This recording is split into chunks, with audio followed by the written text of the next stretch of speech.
90 seconds is too much. Just is. I can't do 90 seconds. And I can't do 90 seconds because my brain can't compute 90 seconds. But I can do 30 seconds. And I can do 30 seconds forever. As we navigate our day-to-day, it's hard to see that because so often our day-to-day lacks clarity. So what can we do about it? Well, we can place ourselves in situations where we are reminded. One of them I've talked about before, being the cold plunge. Immersing yourself in cold water. Well, sure, there are health benefits, some of which are debated and disputed, but I certainly notice value in that department. But to me, that's not the biggest value add, not even close. To me, it's simply the daily reminder that I can do hard things, that it's who I am. We need to reestablish that consistently. Confidence is earned. And I know in my life, I must earn it repeatedly. And when I'm immersed in the cold and shivering, there's always a point in my mind, however brief, that I'm thinking, I want out now. The other day, I was at this point, looked at my watch, 90 seconds left. And that day, in that moment, it felt like an eternity, just too much. And those of you who are endurance athletes, for example, you know that when your body's operating at max capacity, you're suffering, you're exhausted, 90 seconds is truly a lifetime. When you look at it like that, it's too much discomfort for a minute and a half. Your heart starts beating, your mind starts worrying, right? And so what do we do about it? Well, we look at it a little differently, because from a different angle, you can skip it. You can do 30 seconds. The brain can grasp and digest 30 seconds. You can do anything for 30 seconds. Okay, so you start counting. All of a sudden, 30 gone. Now what? Well, you just did 30. You see how quick that went? Do another 30. Okay, done. Just like that. Now what? 30 more. But this is the last 30. You don't even feel anything on the last 30, right? Come on, adrenaline's going. You can feel the finish line. This is free time. This is a gift. This is cruise control. And now, done. You didn't have to do 90 seconds. You only had to do 3 by 30. And anyone saying, come on, man, that's the same thing. Yeah, it's the same when you're not under duress. But it's a miracle when you are. So why is running life? Why is cold plunging life? Why is putting your body through stress or difficulty life? Because you remember that life is taking big, difficult, seemingly complex things and breaking them down into manageable tasks. That is life.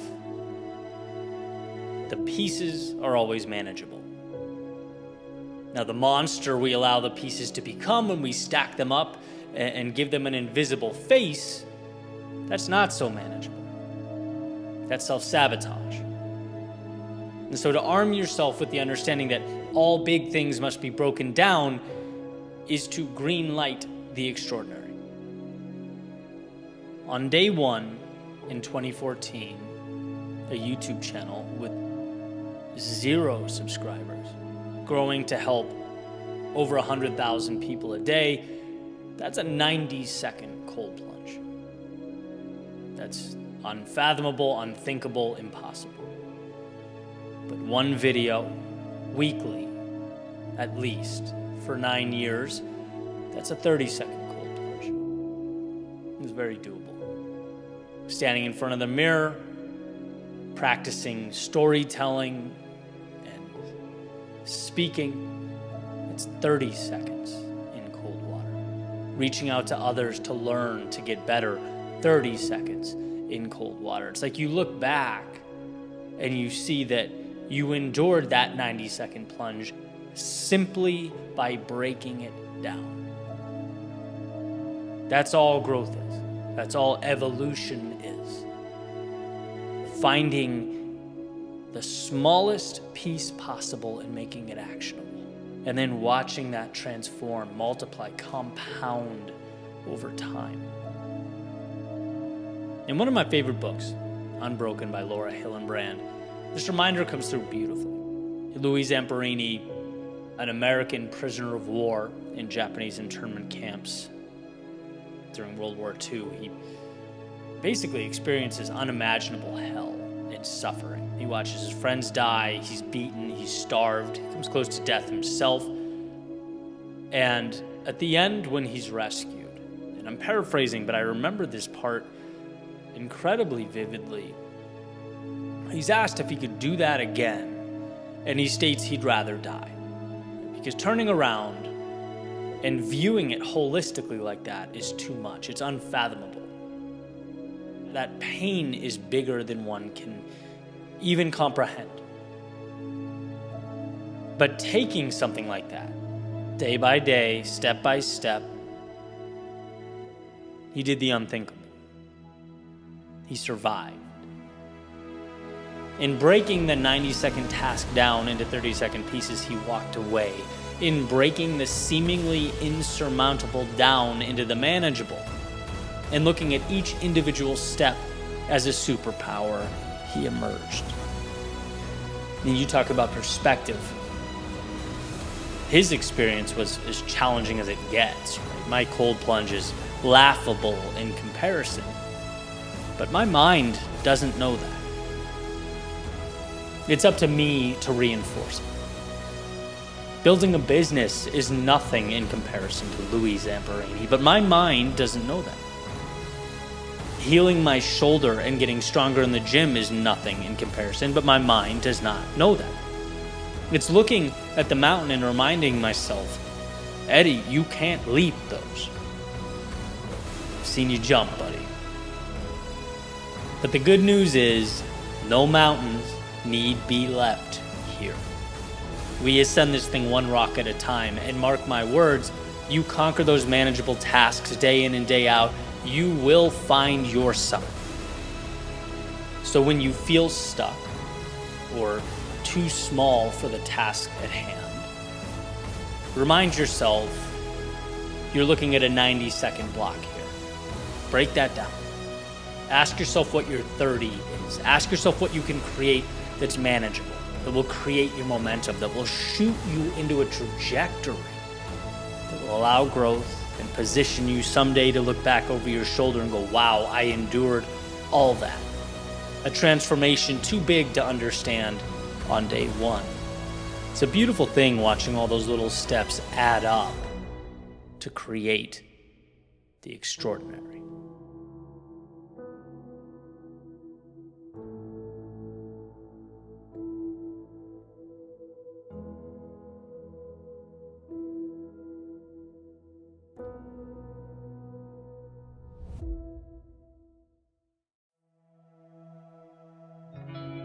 You can become so fixated on winning or losing the game that you forget to ask yourself, am I playing the right one? Is this my game? Am I setting myself up to win in an arena of significance to me? Because look, there are infinite games out there. And sometimes we find ourselves caught up in a race we have no business running. Meaning it doesn't really do anything for us. It's not where we want to be or should be. There's a saying by someone, and a few social media outlets actually restricted my post for suggesting it was Einstein. So it might not be Mr. Einstein, but whoever said it, thank you, you're awesome. The saying goes, everyone is a genius. But if you judge a fish by its ability to climb a tree, it will live its whole life believing it's stupid. Now, there are a lot of us fish out there attempting to climb trees as we speak.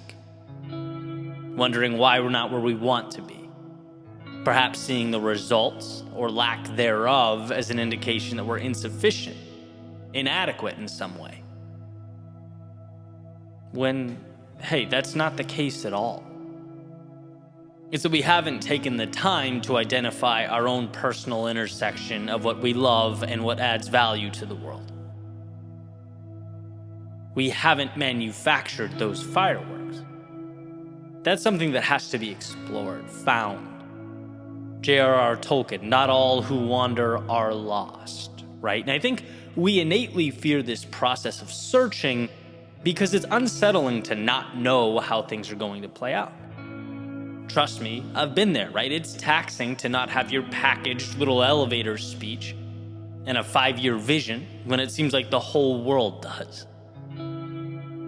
But to deprive yourself of this exploration is to potentially forfeit the very thing that you come to live for. Most of the time, purpose doesn't fall into one's lap. You have to have your eyes open. What's meaningful must be sought out. Now, I'm going to play a little devil's advocate here, because our world is not black and white. It sort of lives in this gray space, right? Can you win at someone else's game? Sure. There are a lot of people, quote unquote, succeeding in areas that are not ideal, that they don't love, that they're not their best in. But how is success being defined? I've talked extensively about my journey and all those games I used to play, the targets I used to aim for. And I know a lot of people who've come to similar epiphanies, right? But when you don't realize you can exit stage left and begin again, start something new, you simply continue this same song and dance, right? It's not life that keeps us confined, it's ignorance that keeps us confined. We simply have to be taught that there's more. And I understand to find an arena where you can thrive in a purely historical context is a luxury. And you are programmed to survive. You're not programmed to build an art studio because it's your passion, right? But there lies the battle. We are at a place in time where we have collectively cultivated abundance. The phone you're using to consume this content, that little thing can be a portal that transports your thoughts, your creation, your business to the masses. You have at your fingertips access to billions of people. You have reach that humans only 30 years ago, all the way back to the beginning of mankind, could only dream of. The means are there. In so many ways, it's about freeing yourself to pursue the opportunity that exists all around you, because we self-limit. Alan Watts asked the ever-important question, what would you do if money were no object? Now, in a practical world, why ask such a question? Simple, because removing those monetary constraints as you contemplate your answer allows you to truly analyze what endeavors are meaningful to you. When something is meaningful, you want to do it. When you want to do it, you immerse yourself in those little intricacies, in those details that the average person simply doesn't pay attention to. Making you so good at whatever that thing is that eventually, not only can you be the best at it, but you can monetize it, and probably at a very high rate. It's not money holding you back. It's not time holding you back. It's not the external world holding you back. It's what you have been conditioned to believe that's holding you back. You are a genius at something. You are king or queen of your empire, victor within your arena. But to realize these things, you have to, 1, understand it's a possibility, and 2, refuse to stay stagnant. We have to stop conceding so much while simultaneously accepting so little. Life will never provide what you do not ask for. So why? Why be scared to ask?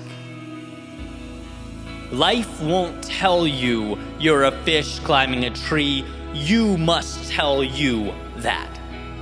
Life won't expand your horizons and adjust your trajectory. You must initiate that change. To find your genius, you must be willing to leave what's insufficient. To capture what's meaningful, you must be willing to leave what is meaningless. Let's agree to alter the question, do I have genius level talent? Because you do. And you live in a society that also rewards those who realize it. The question we need to be willing to ask is, are you willing to walk on shaky ground? To abandon, at least for a period of time, safety and the comfort of predictability in order to find that genius? Are you willing to nurture the greatness that already lives within you? Because it was never a matter of ability. It's a matter of what you're willing to discover.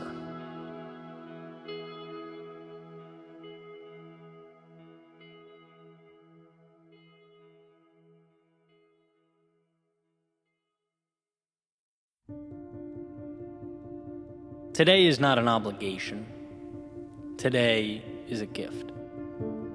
Why is it important that this distinction comes through loud and clear? Because the same action can differ wildly, depending on what brought it about. Was it an order or a choice? Were we told, or did we arrive there ourselves? And we know this innately. From a child being told to go to his or her room for punishment, that place where they'd gladly be if it wasn't being mandated by angry parents. When we're instructed, being told to, mandated, when we're doing something because we have to, we process this differently than a choice or a conclusion we came to on our own. We think about it differently when it's something we get to do. When I talk about transformative perspective shifts, this was one for me. Going from what's expected of me, how do I not mess this up? What would make me look like the person I'm supposed to look like? To instead understanding that, listen, today is a gift and I'll never get it back. A series of opportunities and decisions. A choose-your-own-ending story waiting for me every day as the sun comes up and my eyes open. To me, the difference is more than semantics. The difference is between feeling free and going into autopilot so that I mitigate mistakes and blend in. That's not freedom. That's becoming a prisoner of your own making. You can walk the same road and see it differently every time. You can take in the same event and come away with very different interpretations of it. All depending on the role you chose to give yourself as you walked down the path or peered in at the event. Were you the hero in the story or an extra? Someone who capitalizes on all to be gained, or someone who hides from the fear that they might misstep? Obligations are about minimizing risk and doing what is merely required. An opportunity, on the other hand, asks, what more could you do with what you have? How could you take what you love and multiply it? How could you capture your inspiration and delve further into it? The one living out of obligation will always find the problems and the negative. But the one who knows they have in their midst the greatest winning lottery ticket of all time, well, they'd be foolish not to cash it in. And so look, you might be going through some problems, as we all do. You might have your challenges and your struggles. They're unavoidable. But these are part of a greater narrative. They're what will build you up and push you forward as you move deeper into the miracle that is your life. And that's the difference. The first step in being able to capture the opportunity is understanding that you are living in one. Life is not obligatory, it is a giant get to. And when you realize that, you are truly free.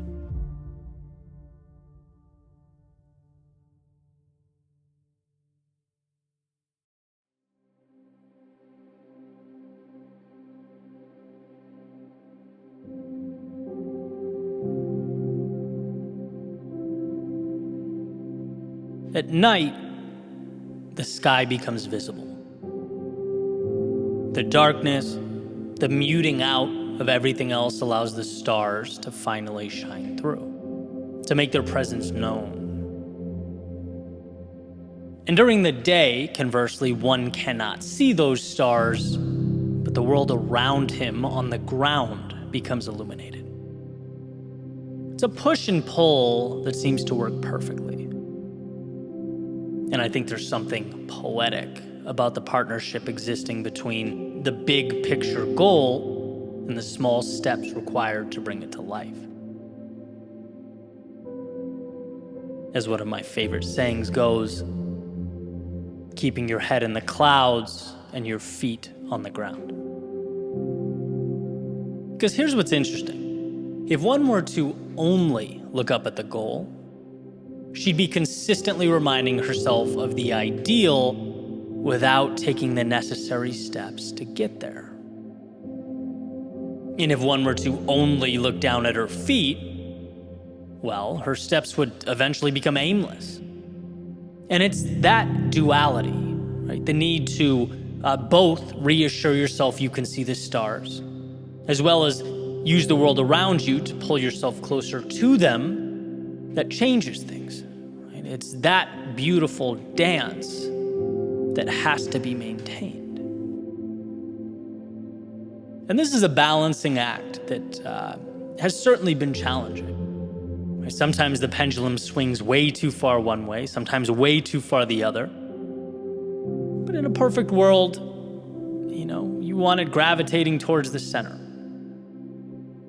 I remember just starting the YouTube channel almost a decade ago, having, big multi-million subscriber goals, but completely lacking the systems and everyday practices in place that would walk me towards that finish line.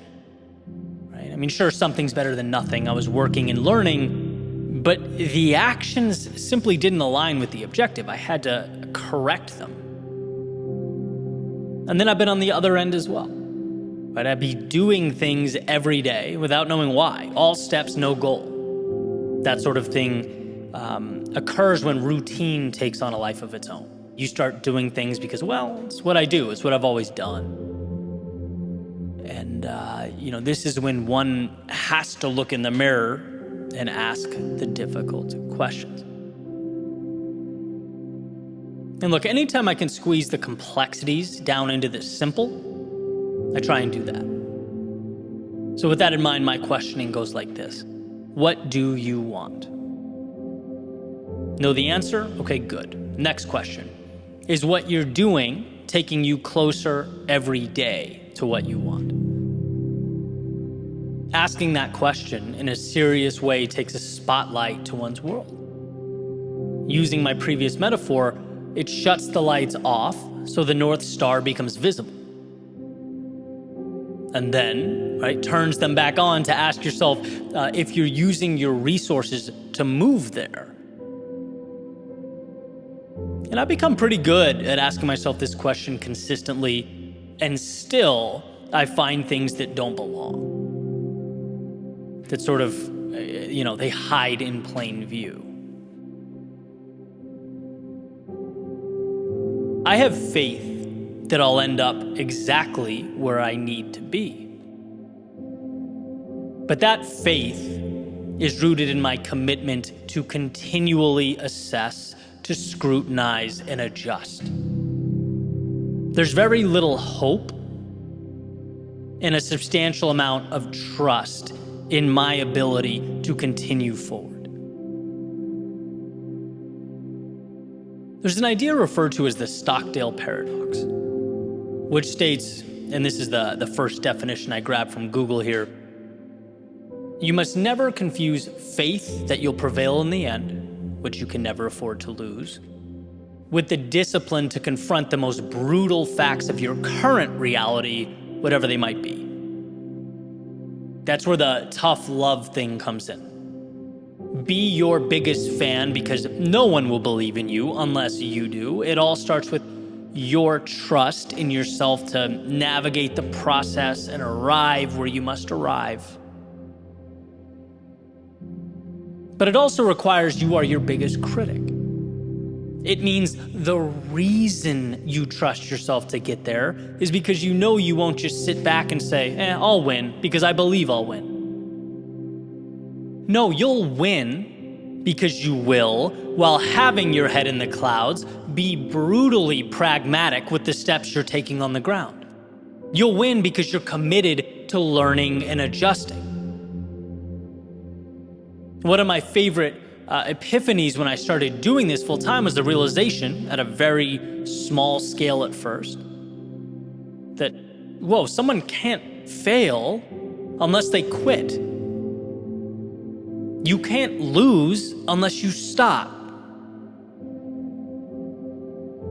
Impossible, someone might think, right? Well, no, because when you miss the mark or you fall short, you take a second to understand why, and then you come back to the problem or challenge again, right? This means life is a game of tenacity, of persistence, of commitment. The one who keeps adjusting and coming back is bound to connect the dots eventually, which makes failure the simple decision that, this isn't worth it for me. I don't want to continue adjusting and re-engaging with this.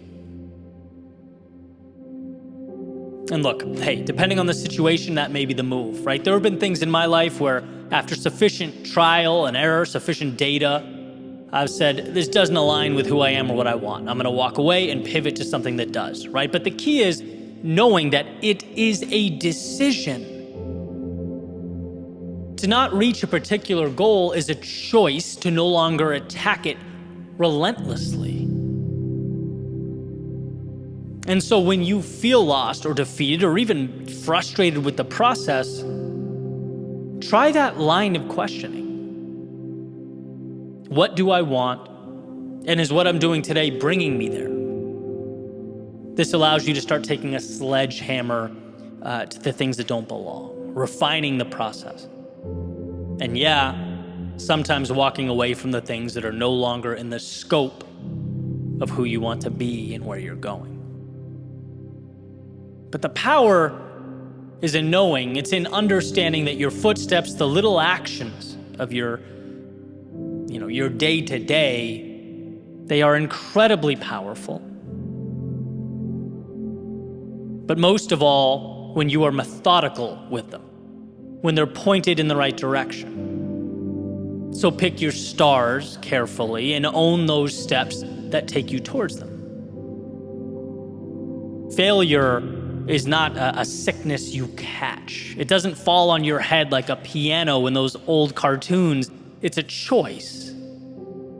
Meaning, in positive terms, as long as you are committed to learn, reapproach, and repeat, you will find yourself atop the mountain. As long as you're willing to evolve,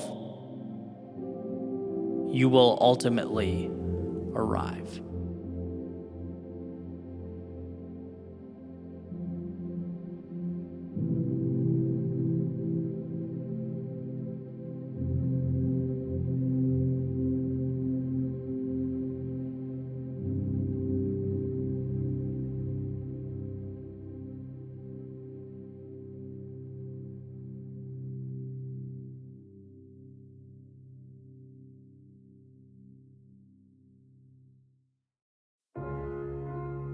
Found a quote the other day.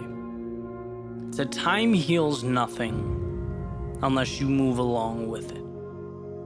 And I thought, well, that makes perfect sense, right? You can't pursue a new reality, a new world, unless you can detach and depart from the current one.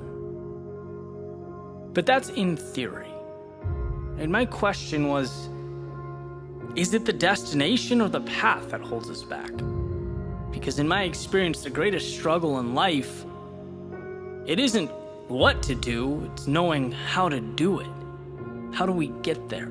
We know we need to get back up, but how? How do we initiate a spark and create momentum and take that world of black and white and add color? Because those times of gray, when life seems to lose its purpose, we find ourselves simply existing and not living. That's when we need answers. And I guess this quote, it jumped out at me because it prompted an equally important question, right? Which is, now what? And I started thinking a few years back, 2017. Probably the most difficult year of my life. It was void of, any of that beautiful nuance, the uplifting moments that we like to remember when we look back. For me, it was, essentially an ended relationship. It was relocating away from family and friends. Was having a few dollars in my bank account, everything I own in a trailer, and starting over. And what I'll never forget about that experience, in totality, was that I saw it colorless, bland, dark. Essentially, the road ahead had lost that glimmer that it once had. See, I used to get so much joy in telling stories, but life had kicked me around so hard that I, at least for the moment, forgot the point. Like, what was my reason? And I knew, like I said, what I had to do, but I couldn't wrap my arms around the how. How do you get the train moving again? And then I got this email, right? And I'm gonna paint a picture for you. New apartment, trash, there's stuff everywhere, suitcases open. I hadn't shaved in 2 weeks, I'm exhausted, couldn't sleep, sitting there frustrated with my laptop. And the email is basically someone looking to create a documentary, asking if they could stay with me for 3 days and create a film about always maintaining discipline and living a productive life. And I just erupted into laughter, right? I don't think Seinfeld could have written something more ironic. It made no sense. But it caused me to reflect, right? I obviously declined the video. It just wouldn't have felt right or accurate in that moment. But I started to think, how is there such a gap between the old me and who I was sitting on that bed? Is this the new me? And if it's not, why have I allowed this imposter to stay so long? I've always said a life change is one decision away, a light switch away. Just reach out and find it. And when you're going through times like this, it's funny, life has a way of doing its best to conceal the beauty. It's like it becomes this black and white painting and it stays that way. It stays that way until you put color into it. One brushstroke at a time. Because life is intimidating when you see everything you're not. When the blank canvas feels like emptiness and not opportunity. But life doesn't require of you the whole picture. Masterpieces, they aren't made overnight. They're not instantaneous. They are a product of trust, of faith.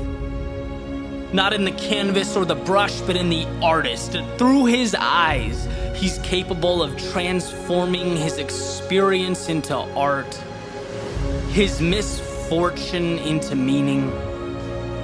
Viktor Frankl uses the metaphor of a movie, each day being its own scene, where often they don't even come together until the very last act.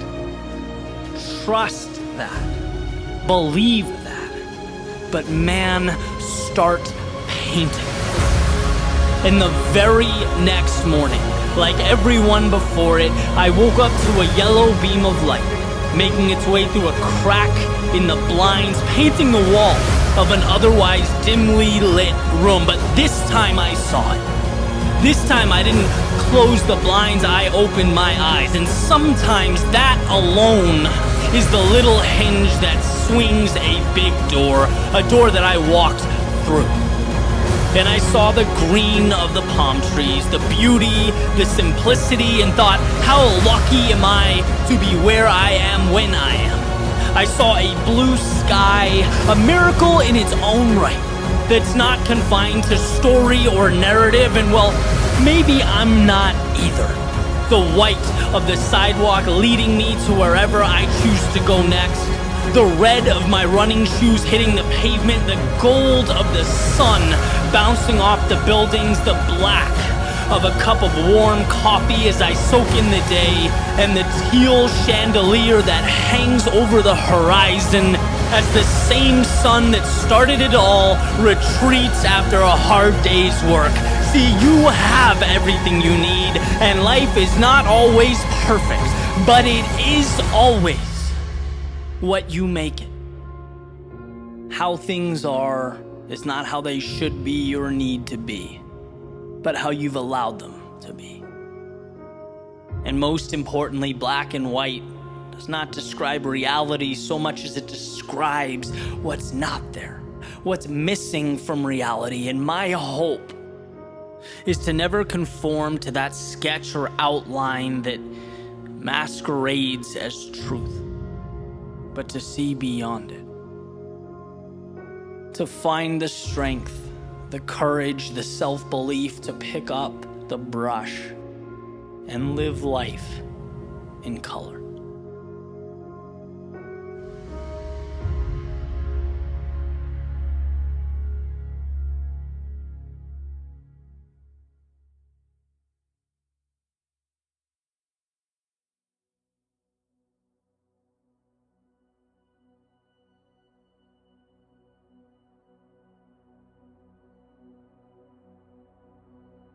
The other day I woke up with a plan.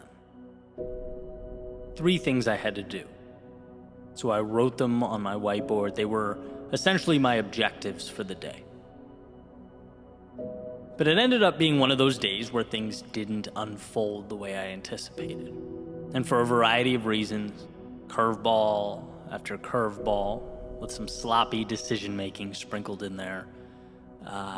Eventually, morning became afternoon, afternoon became evening. I found myself exhausted and looking up at a whiteboard that was showing me I had accomplished none of the things listed. And I hate that feeling. Having clear objectives and not meeting them, right? And so after dinner, I got a phone call, and I found myself talking about how I fell short. Getting it all off my chest, letting it all out there. And I got that reassurance that I wanted without even realizing that I wanted it, right?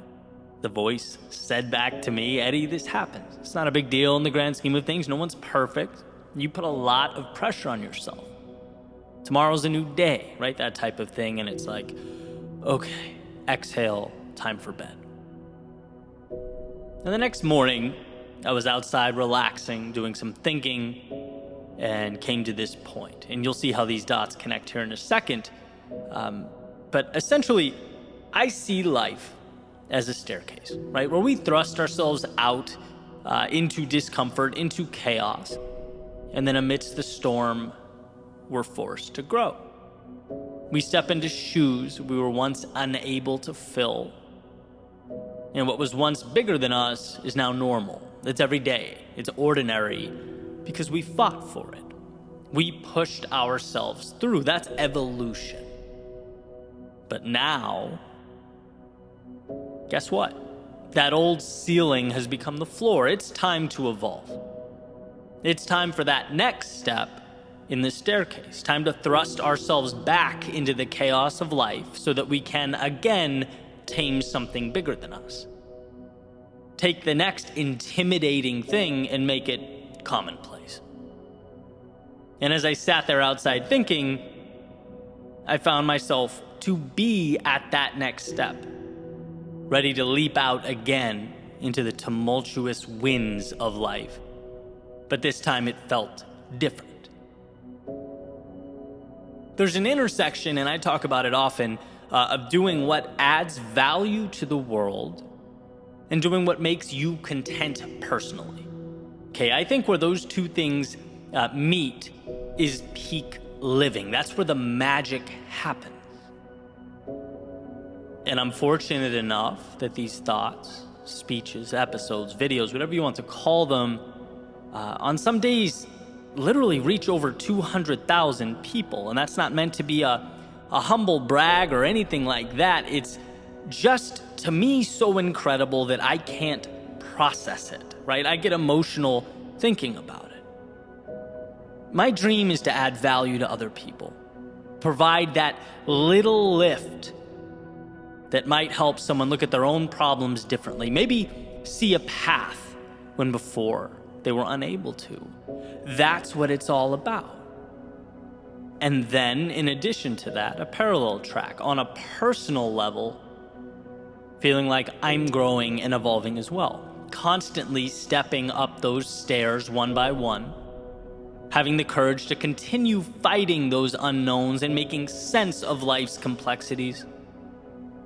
That's why so many of you are on this journey with me. And so as I looked up at that next step, and it felt bigger than it ever had before, I knew the task needed to be bigger than it's ever been, which would require of me one of the biggest changes I've ever made, and that scared me to death, knowing that in order for something to be born, something must die, something must be left behind. I'd been stepping forward for years, and thank God for that, but now it was time for a leap. And so back to that whiteboard I mentioned earlier. If you hang in with me long enough, I usually come full circle. Right, back to the list of goals I missed, the bad day. Why am I so fixated on that? Well, it has nothing to do with the day itself. Everyone swings and misses from time to time. It has nothing to do with those 3 goals. Everyone falls short here and there. That's part of life. It's about the person I want to be as I endure those turbulent times. It's about the strength to handle my own chaos and battles differently. Before you can lead others, you need to lead yourself. And that means being vulnerable. It means being honest. It means looking in the mirror and asking yourself the tough questions. It means being stronger than I've ever been.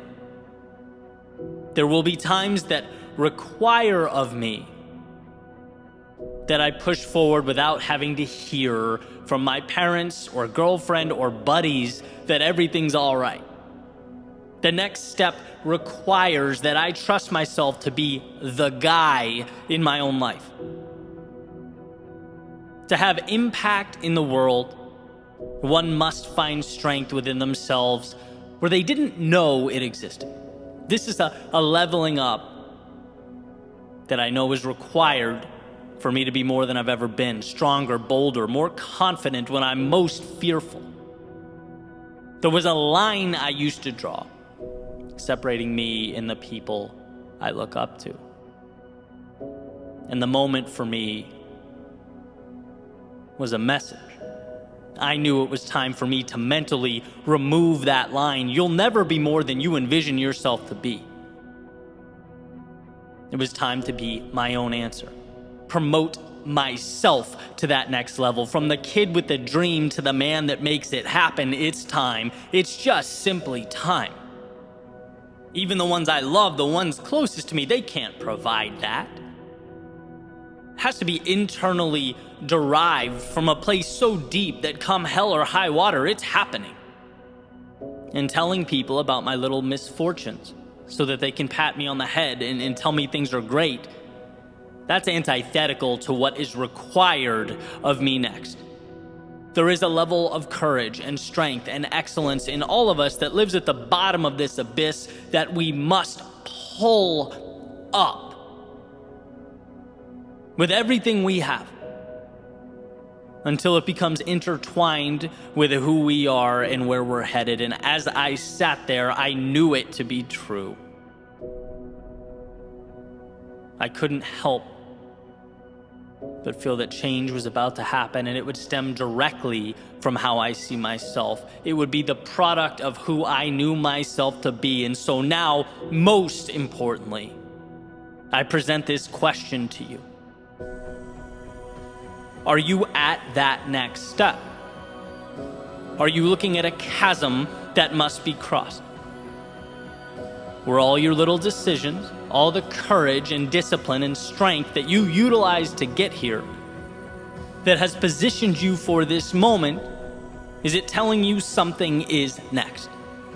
Is it time to dig deeper and be more than you have ever in your life been?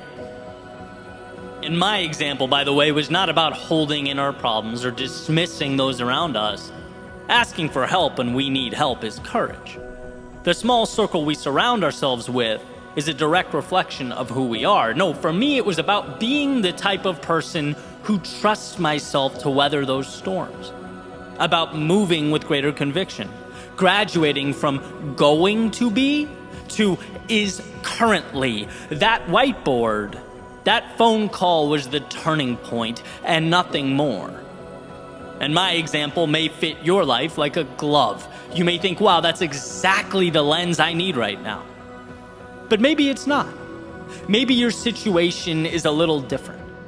Maybe the road you're on is newer, less traveled. Maybe it's the courage to take that first step, to play the student.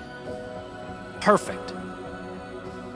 Because whatever it is, as you look up at that next step, what matters is that you know in your heart and soul that you have what it takes to become that person. It's not bigger than you, it is you.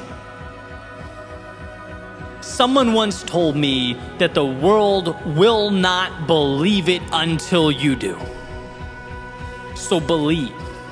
Believe it like your dreams depend on it, because as it turns out, they do. As it turns out, everything about your future is make-believe until you breathe life into it. Look around you at your current reality.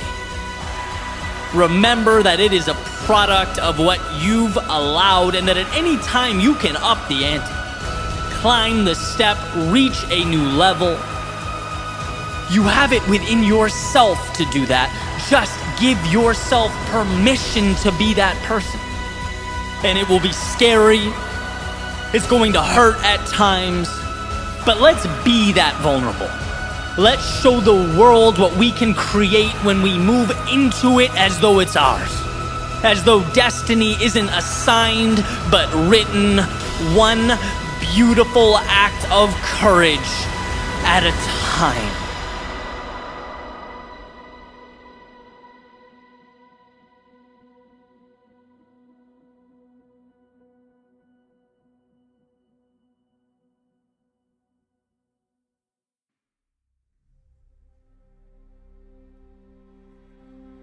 What is the difference?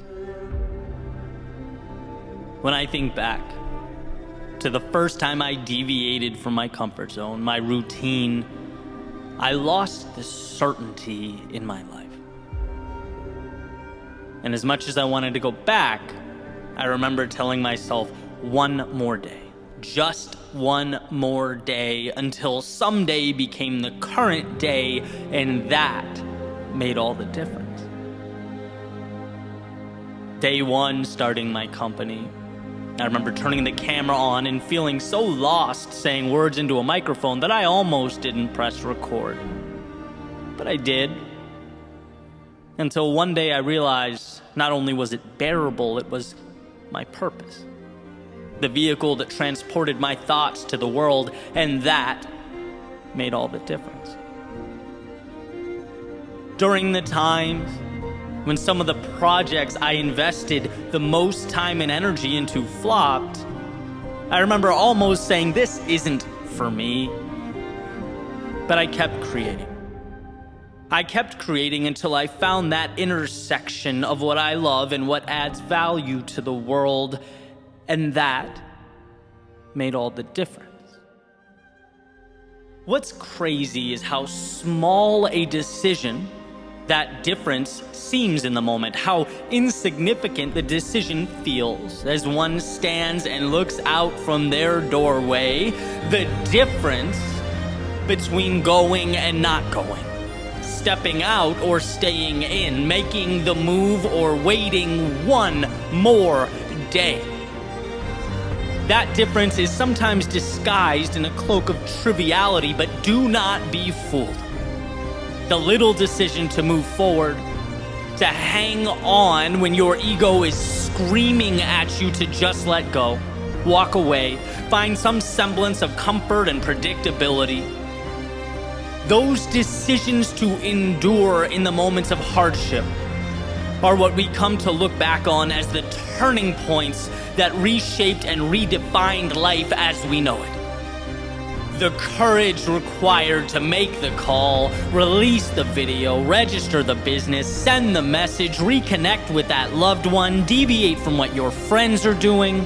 All those things, they may seem small enough now to spend a minute or two thinking about before moving on to our routines and what we are comfortable doing. After all, it's easy to disregard the small things, but the acorn that becomes the oak tree is small.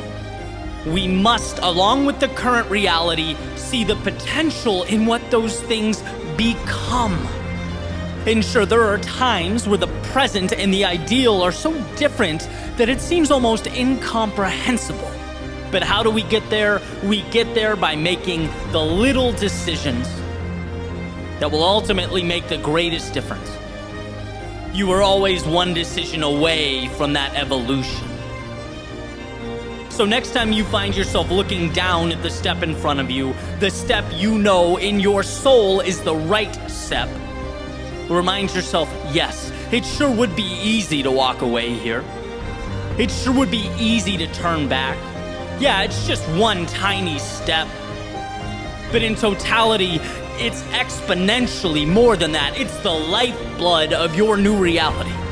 The water to your seed, the oxygen to your lungs, the crossroads in front of you will be, with your permission, the beginning of something larger than life.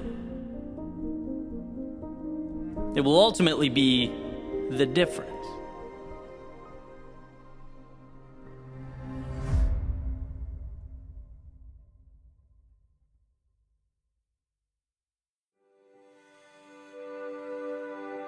Every run tells a tale. All those streets, sidewalks, and paths paint a picture. Each footstep enshrines forever a moment in time that comes together to comprise the now. From my time in Cape Cod, Massachusetts, it was asking, why not? Why not find out if I could be a little faster than yesterday? My first dance with the clock. Waking up early, running up Snake Pond Road. Sun shining in my face, inhaling that crisp morning air. It was running along the canal, where the distance was precisely mapped out in paint on the ground below, tattooing a path that seemed to go for as long as I wanted to push forward. It taught me that we could do amazing things when we decided to, that we have more in us than we could ever imagine. In a sense, Cape Cod was my eyes opening up to the idea that what life gives us is directly correlated to what we ask of ourselves. So ask for a lot. In Boston, it was exploration.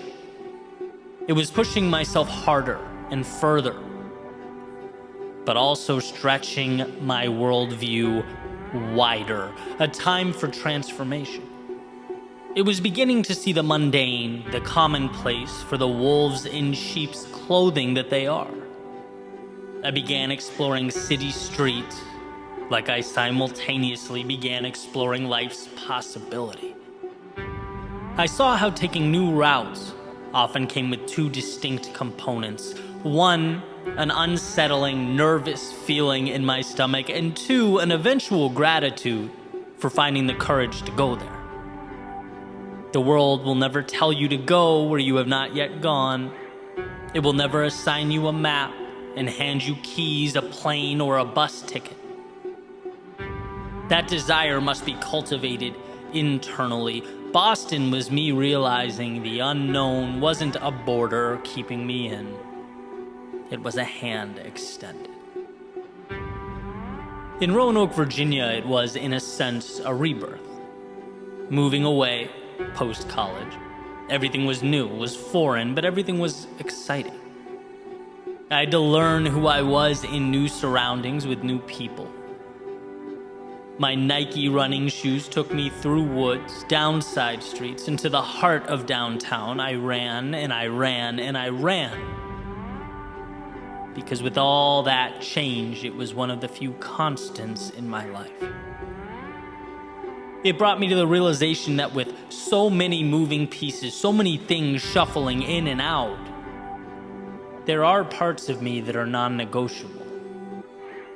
That in life, it's okay and even necessary to change, but one should never lose themselves in that process.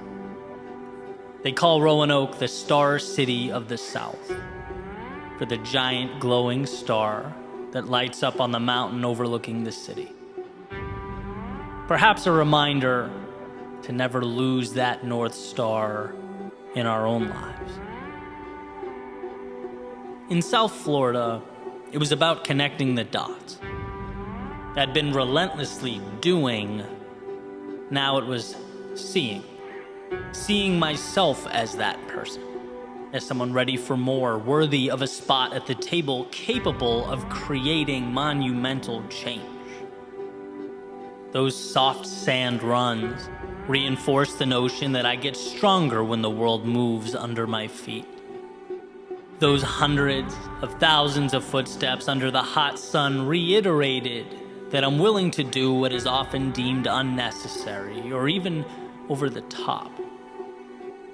And lastly, living in the luxury of no winter reminded me to appreciate the sun, the perks, the advantages, and the victories we collect along the way, but to never take them for granted, to be ready.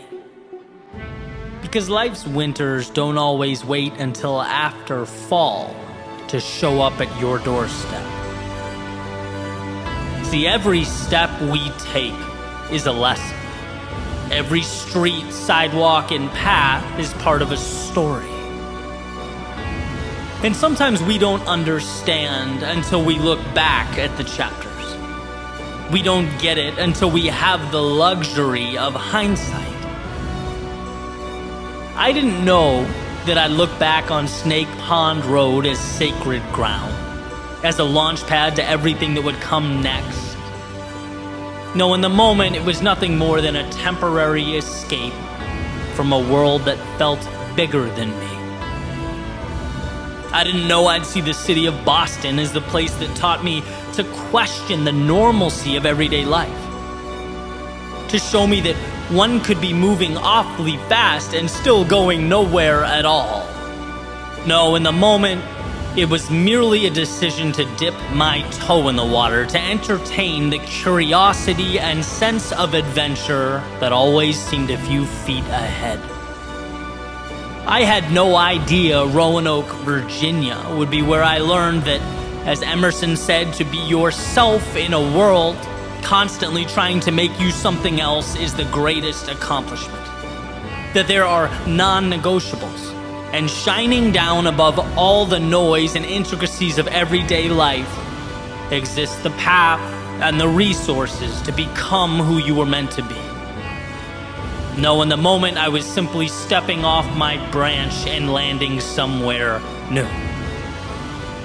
I didn't know South Florida would be my consistent reminder to level up, to hold tightly that intersection of love and value, to find gratitude for what I have and maintain faith in bringing about what has not yet materialized. No, at the time, I was taking my life, my business, and my running shoes to warmer weather. You may not see it now, but your path, the one that led you to today, is the right path. You are exactly where you need to be for the beginning of your next adventure. But here's the thing.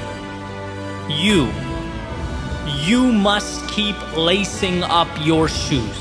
Keep getting up in the morning and chasing those sunrises. Keep dreaming, growing. Keep your eyes, ears, and heart open.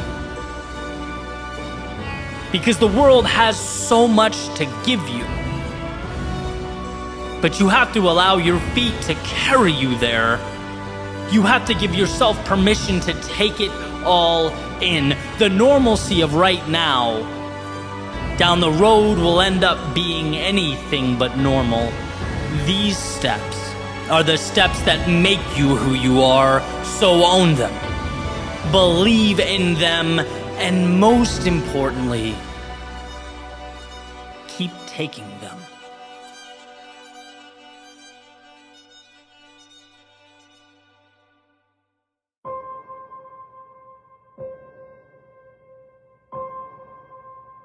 There's a quote attributed to Lincoln. He says, "Be sure to put your feet in the right place, then stand firm."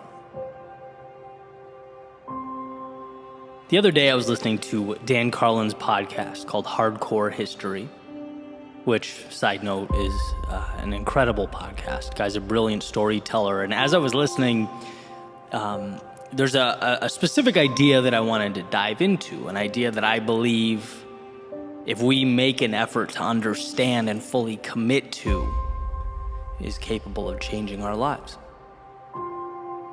But first, some quick context, right? So Dan starts off this episode called King of Kings, talking about the Battle of Thermopylae in the year 480 BC in ancient Greece. It's that famous story that a lot of us know where King Leonidas leads that small army which includes 300 Spartans against this massive Persian military force that's invading. And the quick version is essentially Xerxes, who's the king of the Persian Empire and in charge of that massive army, tells the much smaller Spartan force that if they lay down their weapons, if they submit to him and let the Persians pass, no harm will be inflicted upon them. They'll be free to go about their lives. And here's the famous line. In response to the Persian command to lay down their weapons, the Spartans respond, "Malan labe," which means, "Come and take them." It's the Spartans' way of saying, look, the only way we're laying these weapons down is if you rip them from our cold, dead hands. Right? With everything on the line, the odds stacked against them, the ground beneath them basically shaking from the march of a far superior fighting force moving directly towards their location, they would not let go of their principles. They were fighting for something bigger than them.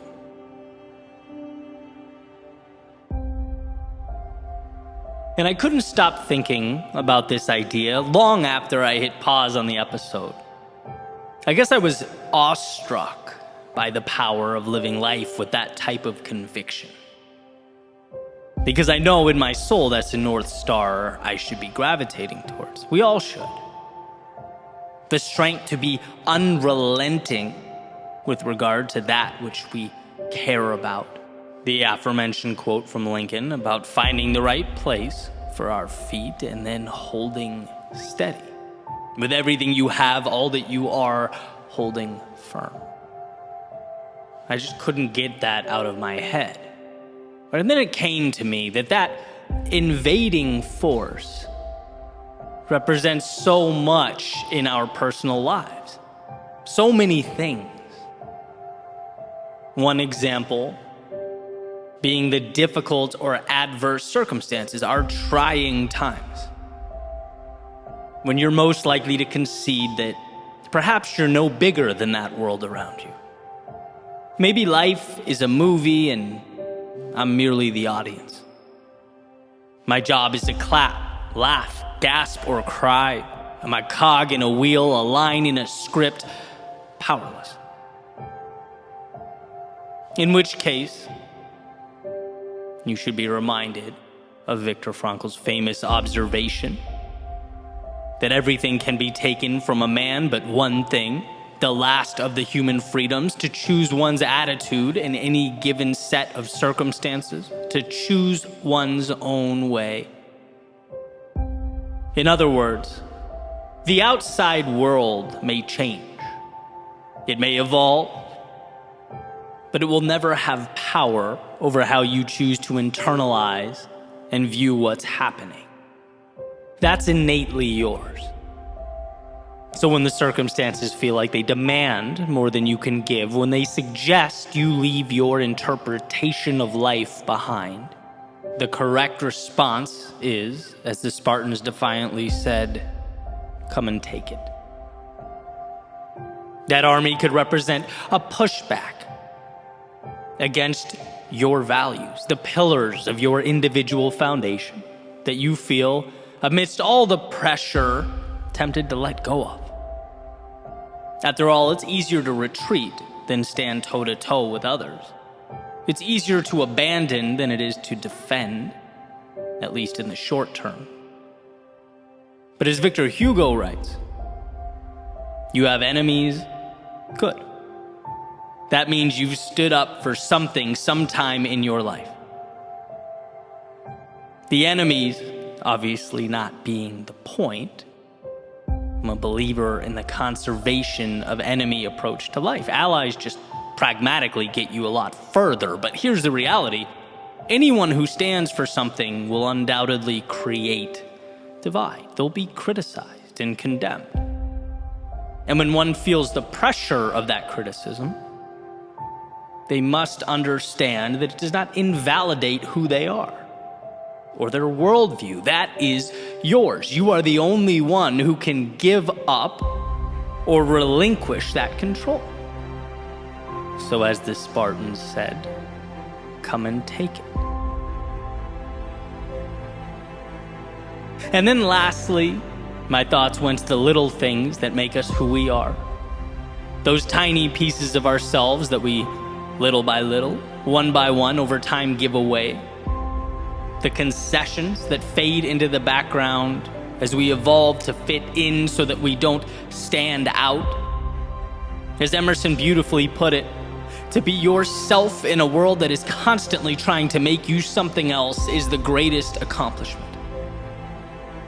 And so that attacking army just might be the universe attempting to mold you to it. Perhaps not all at once, but more like that frog placed in water and put on the stove, with the heat increasing so slowly over time that he doesn't realize the heat will soon overtake him.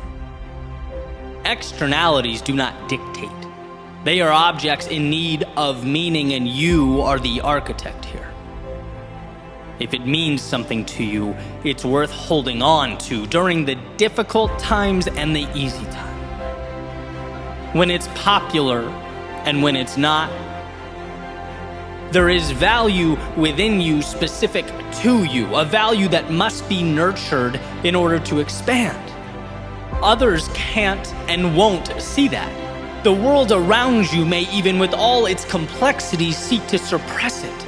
But that flame is there. It's there and it's yours. And to anyone or anything looking to extinguish its light, come and take it. After all, what is a life if not one lived on your own terms? The goal is not to simply exist, but to define the plane on which you'll evolve, to devise your own parameters. Be yourself as that world looks to make you something else. So here's to digging deep, to finding within yourself the courage to stand up to the great armies of chaos, conflict, adversity, and their perpetual conquest. to remember how strong you are, how much control you have as you navigate the unknowns and redefine the right nows. Don't let your strength be the thing you give away. Don't let your heart be what gets left behind. Don't let your thoughts become illusions of what could have been if only you'd held on. And look, I'm not saying it's easy. In fact, I know that the meaningful road will necessarily be the one that requires the most of us, that makes us question who we are and where we're going. It will ask that when our minds race with doubt and our knees shake with fear, we find a way to stand regardless, to walk to our demons, look them square in the eye and proclaim that whatever it takes, we are willing to give. That we will fight until there's nothing left, go until we can go no further, and hold with conviction all that matters most. So the next time life demands that you fall back or bow down, the next time chaos emerges in the distance and asks only that you lay down your arms, here's to being strong enough, certain enough, courageous enough to say one thing and one thing only: come and take them.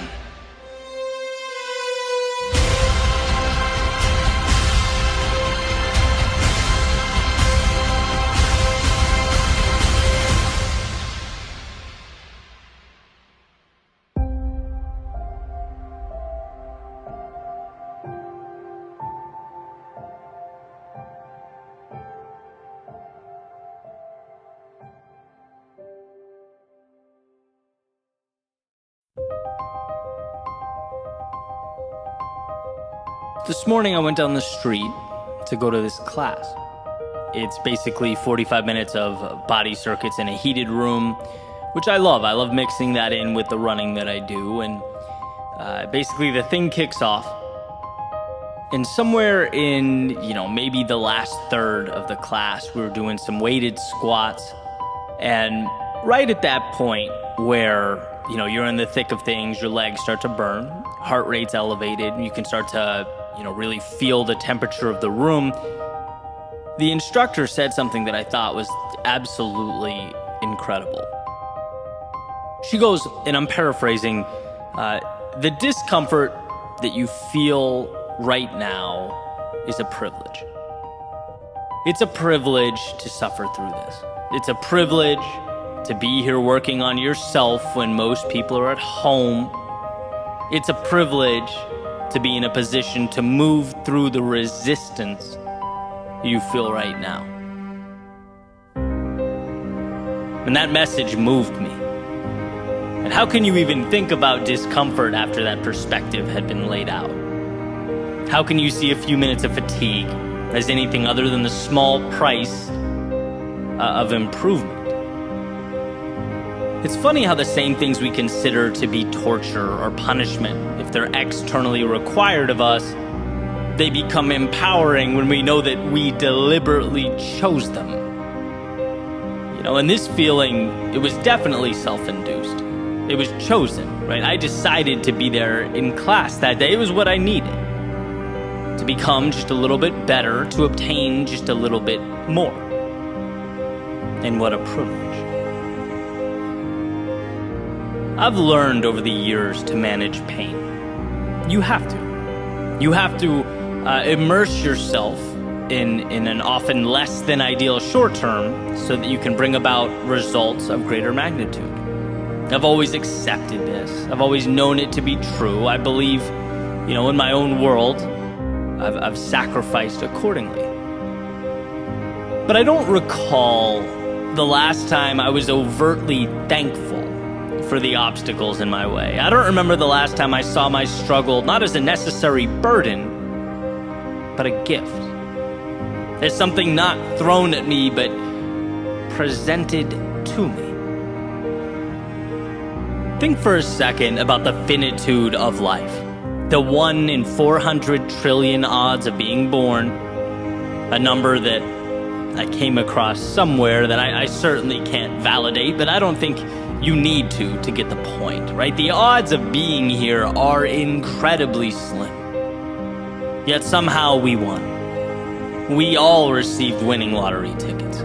Here we are, on a strange planet with options to choose from, paths to decide between, and a giant ticking clock. And given these circumstances, aren't we doing a disservice to ourselves to not at least see what we're capable of? What we can do, build, create, and become? I certainly think so. And what is the cost of that evolution? It's discomfort. It's forging our future by walking through fire. It means intentional hardship. And to not see that as the gateway to life's infinite opportunity is missing the mark. Why shouldn't you feel lucky about yourself transforming in real time? Why shouldn't you feel proud of paying a steeper price for a better view? Why shouldn't you be delighted to unpack the mystery and the adventure contained in life? This isn't something you have to do on your way to point B. This is something you get to do on your journey to become whoever you choose to become. So when the pressures of life press down upon us, test us, perhaps solely acknowledging its utility is insufficient. Maybe it's more. Maybe it's something that should be celebrated, adored. Today was a reminder to be thankful for the body that can endure the turbulence, thankful for the mind that can manage and overcome the chaos, thankful for the opportunity to be here to begin with and the freedom to choose the difficult thing. Thank you. Thank you. Thank you for the opportunity to live in such a way that as I place my head on the pillow each and every night, I'm grateful for the privilege.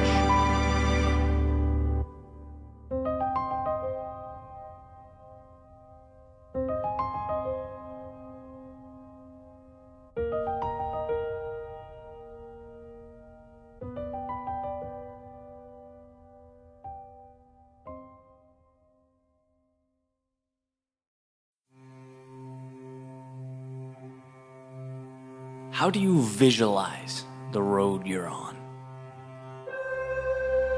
With its twists and turns, smooth terrain, rough terrain, straightaways, hills, what does it all mean?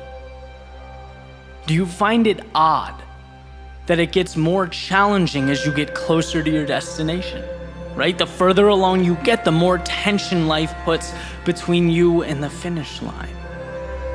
Almost like the universe is adamant about weeding out those who think they can skate by.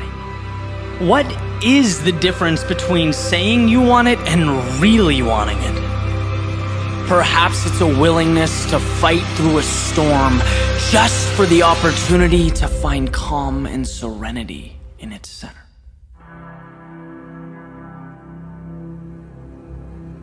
This morning, as the sun was coming up, I went for a run. A nice 5-mile run down the coast, and the way I planned it out was simple, right? 2.5 or halfway up in soft sand, and then I'd stop, and I'd turn around and I'd run 2.5 back, but on the harder surface, right? Easier to handle, almost like a reward for pushing myself on the way up, right? And things were going perfectly. I made the 2.5-mile run up, and when it came to stop and turn around, I realized what should have been obvious from the beginning was high tide, which means I didn't get that hard surface to run back on. Instead, not only was it softer than the way up, but I was running on a slope.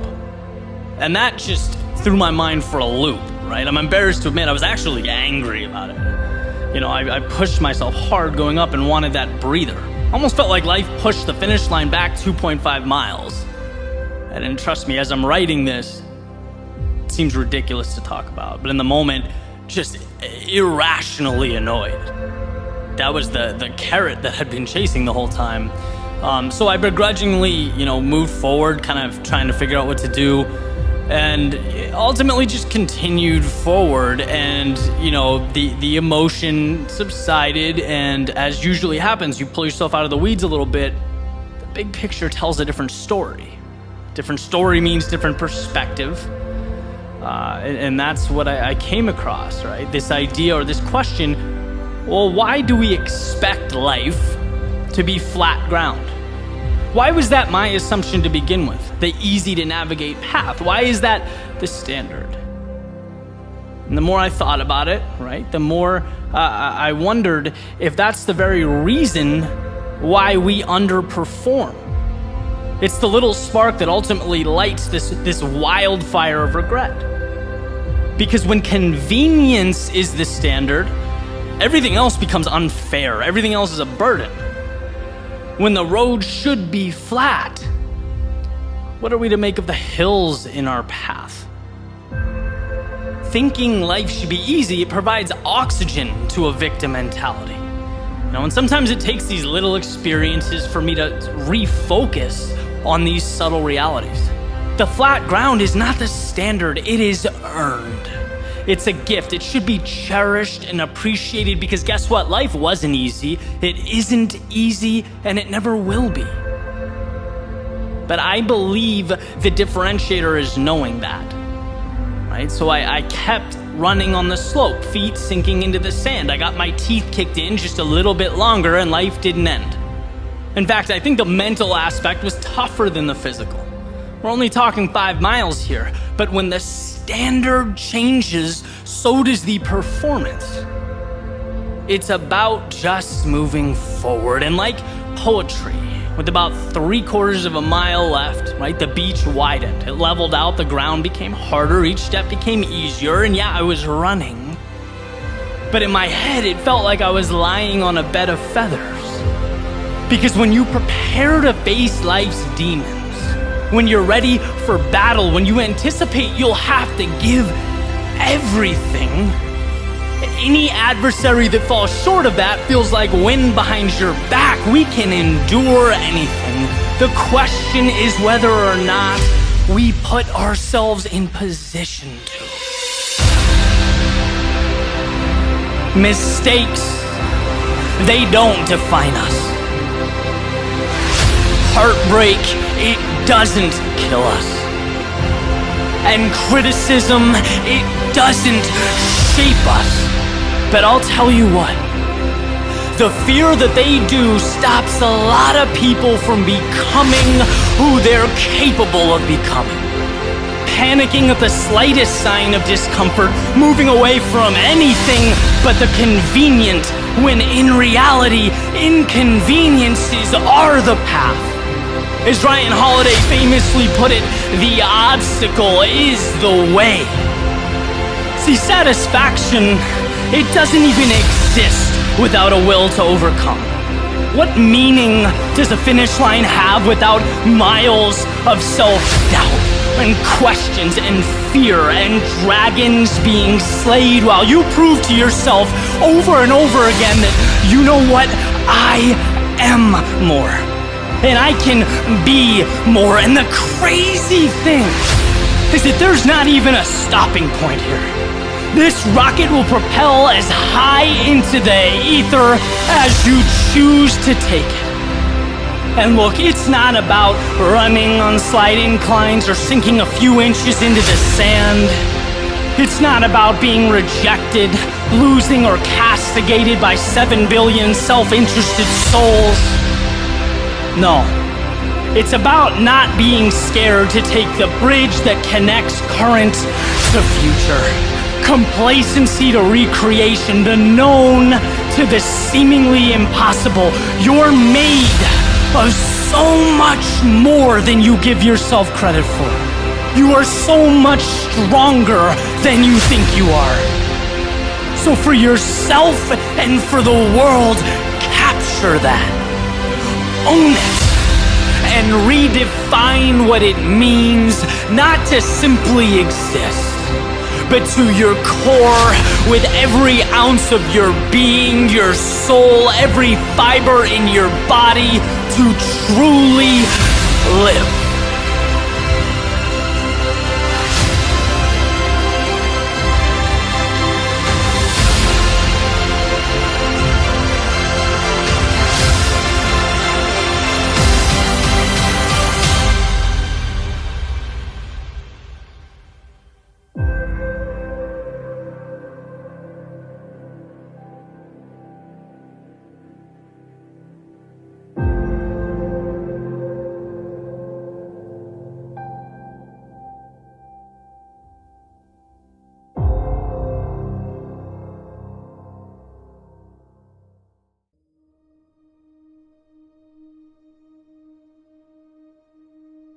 The road to this moment wasn't an easy one.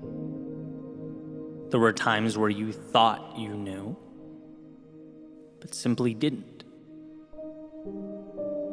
There were plans made that drastically differed from the ones fate had prepared. There were days that made you question yourself, your beliefs, that made you ask, what is my purpose?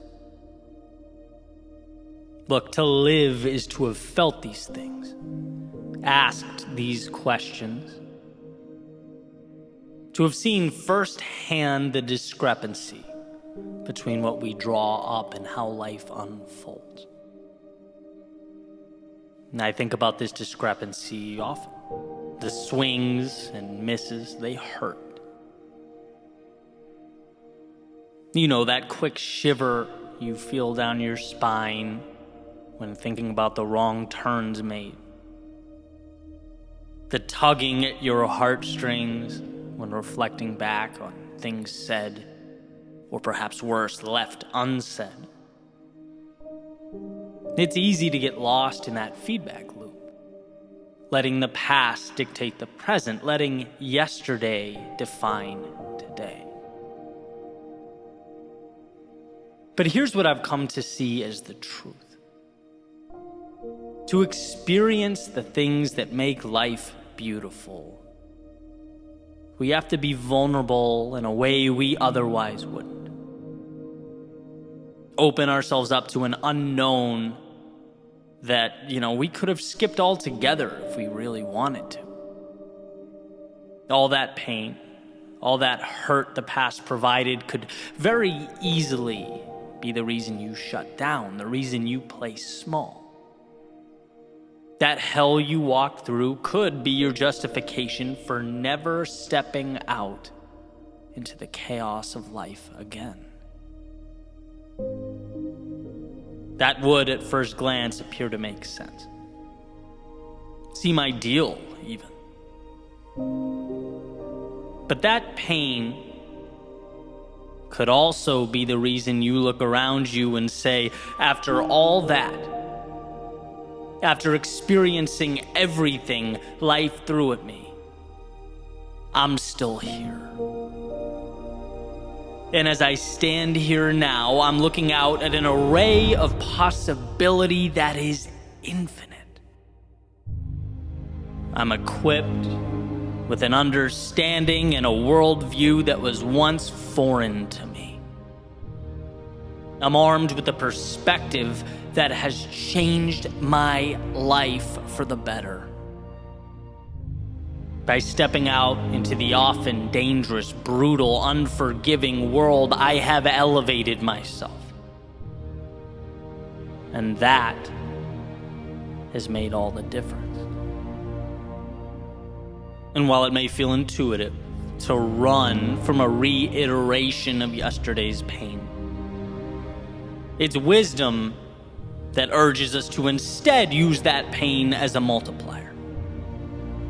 The key to something more, something miraculous. Not to cower because we once endured it, but to stand tall because we overcame it. And that's what we often miss. We can think back to the adversity, sure, but we're often unable to see how that adversity shaped us. Our own strength, it's never going to scream out at us. It's never going to let us know it's there. We have to take the time to acknowledge its presence. We have to peer over our shoulders to see how far we've traveled. We'll always have obstacles before us. But if we don't stop and assess, we won't see that the obstacles have gotten bigger. Not because life's gotten harder, but because our own evolution has permitted us to step into bigger arenas. It has equipped us to take on larger adversaries.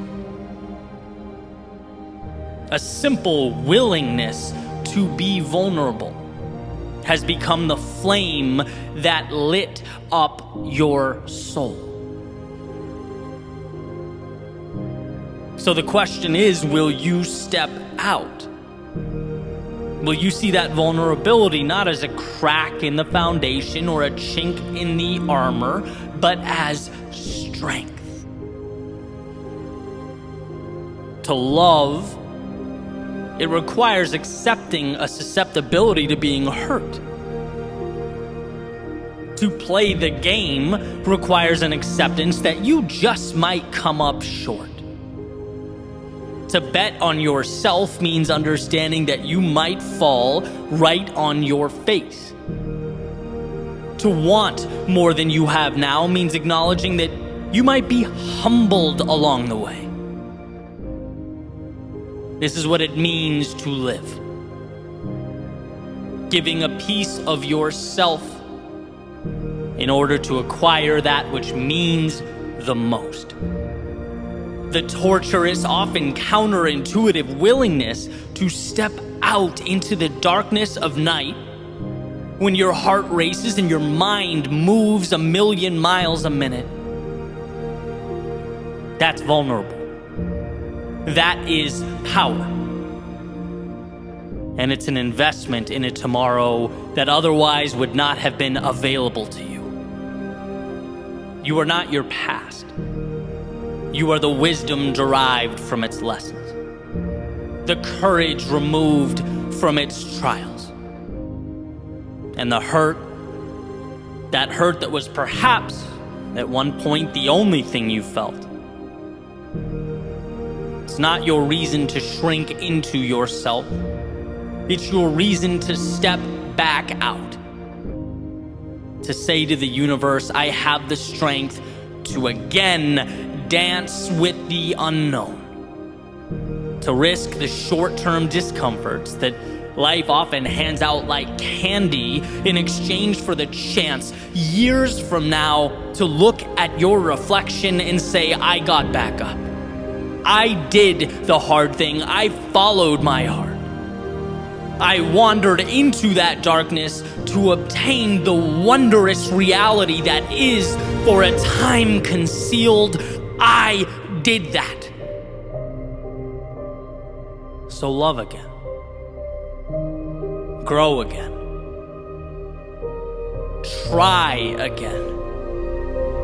Build again. Believe again. See again. Feel again. Step out into the world again. This is who you are. Underneath the fear and insecurity, underneath all those reasons to not go, there lives the beginning of the miracle that is life. And it won't be easy. The timing will never feel perfect, but the question will always exist. It will always exist within an arm's reach of where you stand. Can you be that vulnerable? Can you be that courageous? And not just when things are going well, but amidst the turmoil, the chaos, the self-doubt, when your memory only wants to play highlight reels of where things went wrong, where you swung and missed? Will you choose to see those moments not as the chains that confine you, but as the strength that elevates you? Will you be vulnerable enough to give away some of you in order to expand and transform all of you?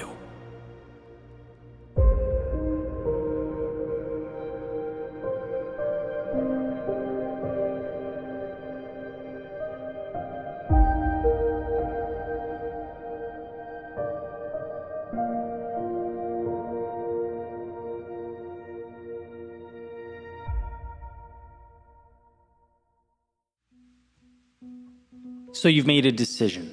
Congrats, you're 3% done. Now I'm paraphrasing, but that's an idea from author and entrepreneur Lee Benson.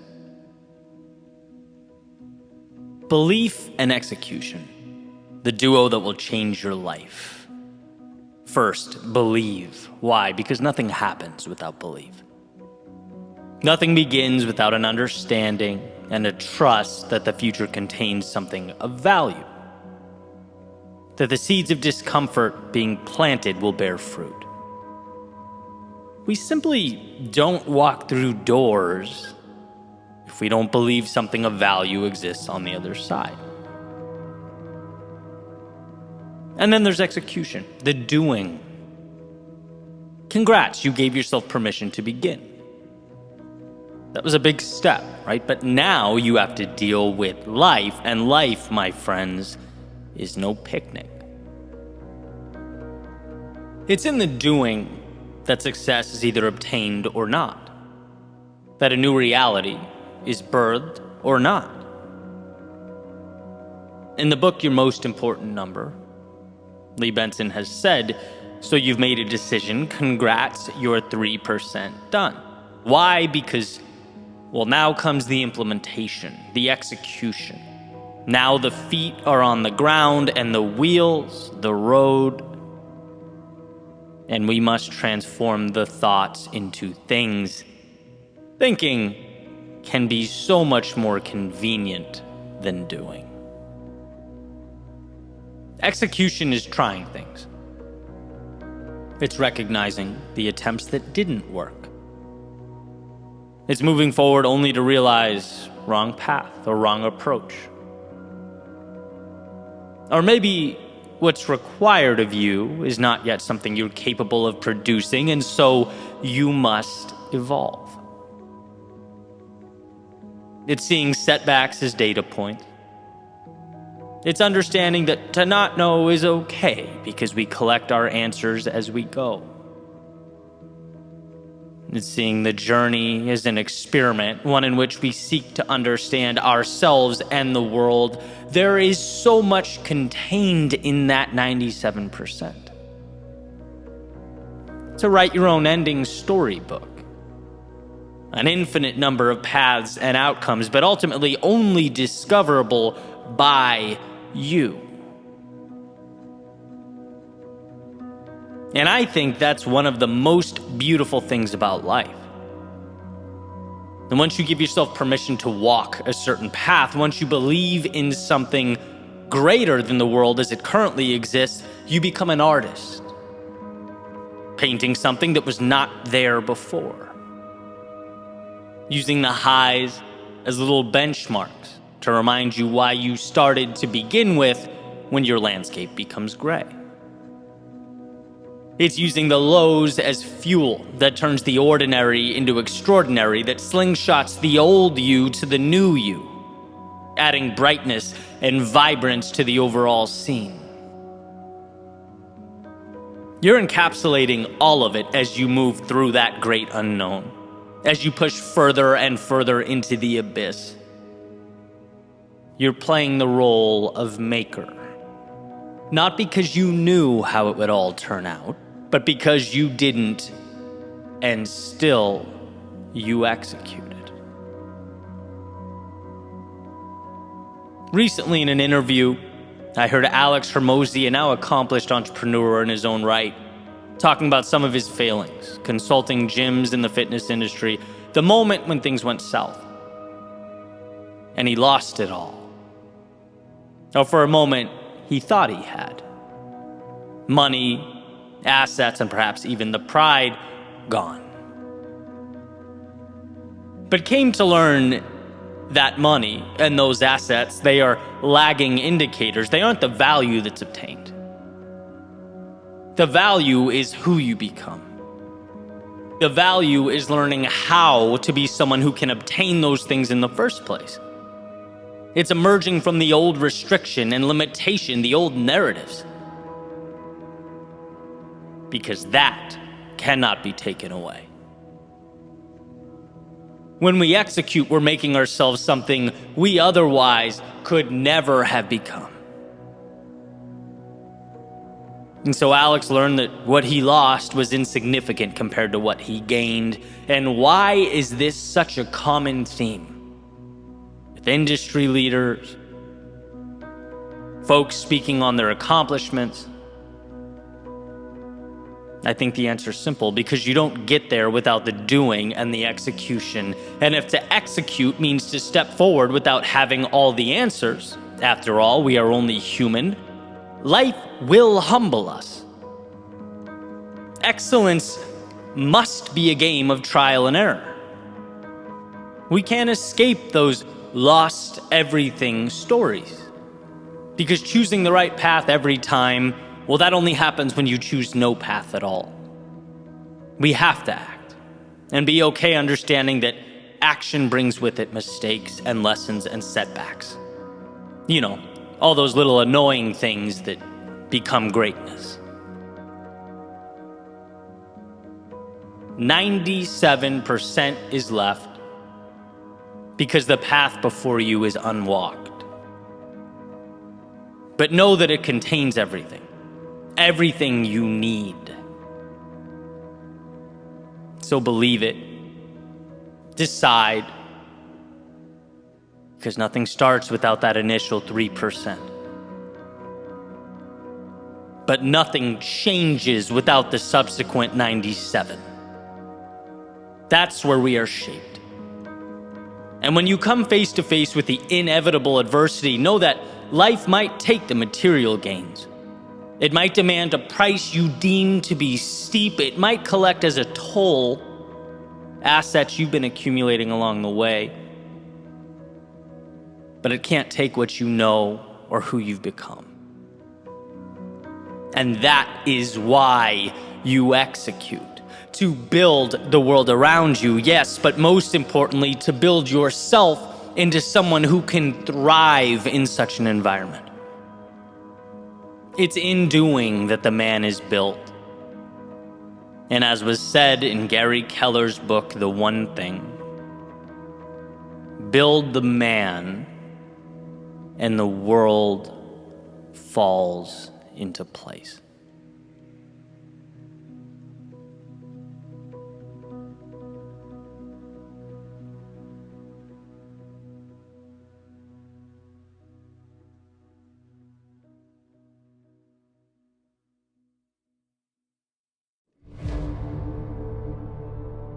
Les Brown has said, you don't get what you want in life, you get who you are. If you put the man together, the world responds. You build yourself up, evolve, life around you will transform. Someone once asked me on a podcast episode about imposter syndrome, why I think it's actually a very positive thing. And my thinking is, imposter syndrome is a sign that you're in an arena somewhat foreign to you. You're trying something new, playing the student. Anytime you do that, of course you're going to feel out of place. You have to. You don't grow without putting yourself in an environment in which growth is possible. We have to shake up the old in order to create the new, and it's that process, to Les Brown's point, that makes us who we are. It creates our reality. Jim Rohn has said something similar in that it's not what we have, it's what we become. Having something is one thing, sure. but building yourself up to be someone who can repeatedly go out and get that thing over and over and over again, well, that's something different altogether. Are you willing to be that vulnerable? To start on the ground floor and work your way up? Because here's the deal. There have been many times where I knew I had to be more than I've ever been in order to obtain something I've never had. And if I aim to live life to the fullest, and I do, realizations like this will only continue. Everyone knows it's painful when there's a delta that exists between what you want and what you're currently capable of having or acquiring. That's a tough realization. And what epiphanies like that tend to do is leave you with a few options, right? You can run away or get better. You can surrender and find something lesser, or become worthy of that thing you want. Talk about a difficult conversation with yourself. Acknowledging that you're currently not where you need to be. The ego does not like that. It's uncomfortable. That's why so many people raise the white flag and run. It can be much easier to shake your fist at the world around you than it is to delve into the one within you. Joseph Campbell has said, the hero's journey is inside you. Throw off the veils and open the mystery of yourself. Close your eyes and imagine a world where you aren't scared to go after what you want. To grow along with your dreams, your goals, aspirations, where you walk directly into that space your curiosity is begging you to explore. Where you condition yourself to depersonalize the criticism and failure and instead focus on the becoming. That's not some crazy proposition. You're not being asked to go perform some miracle. It's simply about giving yourself permission to evolve into what you can become, allowing water to nourish the seed that is your soul. When you look around you and feel the very human thought that is, I wish something about this was different, I challenge you to be courageous enough to point in and ask, how can I make it so? How can I level up and become the type of person that has X, that gives Y, that experiences Z? You are capable of filling that gap. Again, not a negotiation with the world, but an agreement with yourself to accept more discomfort in your life in exchange for the upside that comes with it. There's something to the saying, don't wish it were different, wish you were better. Because again, it places power and control in your hands to evolve and make it reality.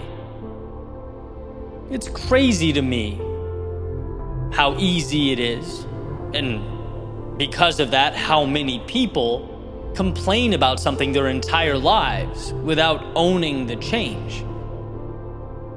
Becoming the person who lives differently, sees differently, feels differently, it's all there.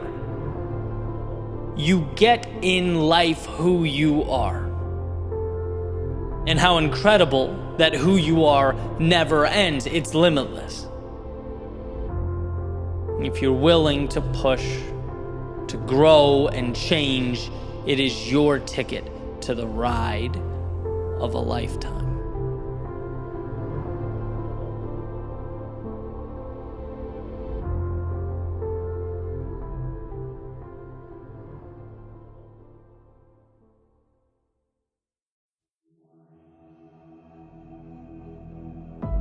What's the difference between simple and easy? Well, simple is straightforward, uncomplicated. Easy, on the other hand, means achieved without great effort. The difference between those two words is subtle, but essential to understand. One deals with the complexity of an outcome. The other, your will and determination to to achieve that outcome. Becoming who you most want to be is simple. But becoming who you most want to be is not easy. Just like walking is simple, yet hiking up a mountain is not easy. The procedure didn't change, the context did. So let's talk about context. Let's talk about this cyclical nature of growth, because it's not that most people can't. It's that most people won't. It's not that most people don't get how. It's that they don't have a strong enough why. The path is laid out before you. You just have to be willing to walk down it. Will you? Step 1, realize there's more out there. It's not that what you're doing now isn't amazing. It's just that yesterday's act of courage is now today's status quo. What was the spectacular is now the mundane. What was once the ceiling you had to jump to touch is now the floor you walk on. So at the very least, it prompts you to ask, well, what's next? Simple. Not easy. Step 2, the acquisition of courage. Yesterday's courage was a fight. It took a lot out of you, and it's ultimately what got you here. But it dropped you at the curb, it waved goodbye and went on its merry way, and here you are. You can stay here. A lot of people do. You can reminisce of the glory days, the old path, yesterday's triumphs. Or you can do that perpetually uncomfortable exercise of vulnerability. Stepping into tomorrow's unknown, reminding yourself that life's greatest rewards have a hefty price tag, and that price is discomfort. But I've already played this game, one might think. No, what you did was learn the rules. Now it's time to apply them to a new setting, and around goes the merry-go-round. It might seem like a replication from the horizontal, but here's the secret. You can't see the vertical. You have yet to look down and see your ascent, see what you're becoming. Just by staying on, holding tight, just by believing in yourself enough to begin again, you are fanning those tiny flames of courage in your soul that wait to be spread like a wildfire. Simple, but not easy. Step 3, mistakes. Now, of course, it's not the mistakes themselves you fear. It's what you think those mistakes will mean. Ridicule, embarrassment, lack of direction or identity, losing what you have. But here's the catch. When you realize the upside is greater than the downside, you liberate yourself. When you realize there's more to gain than to lose, your potential for greatness is born. How does one act on this? Mistakes. By making mistakes. By injecting yourself into the turbulence of progress. Our biology has not yet learned that the uncomfortable thing is the right thing, and that's why you get resistance. That's why it hurts. And it's why few people will accomplish what you will.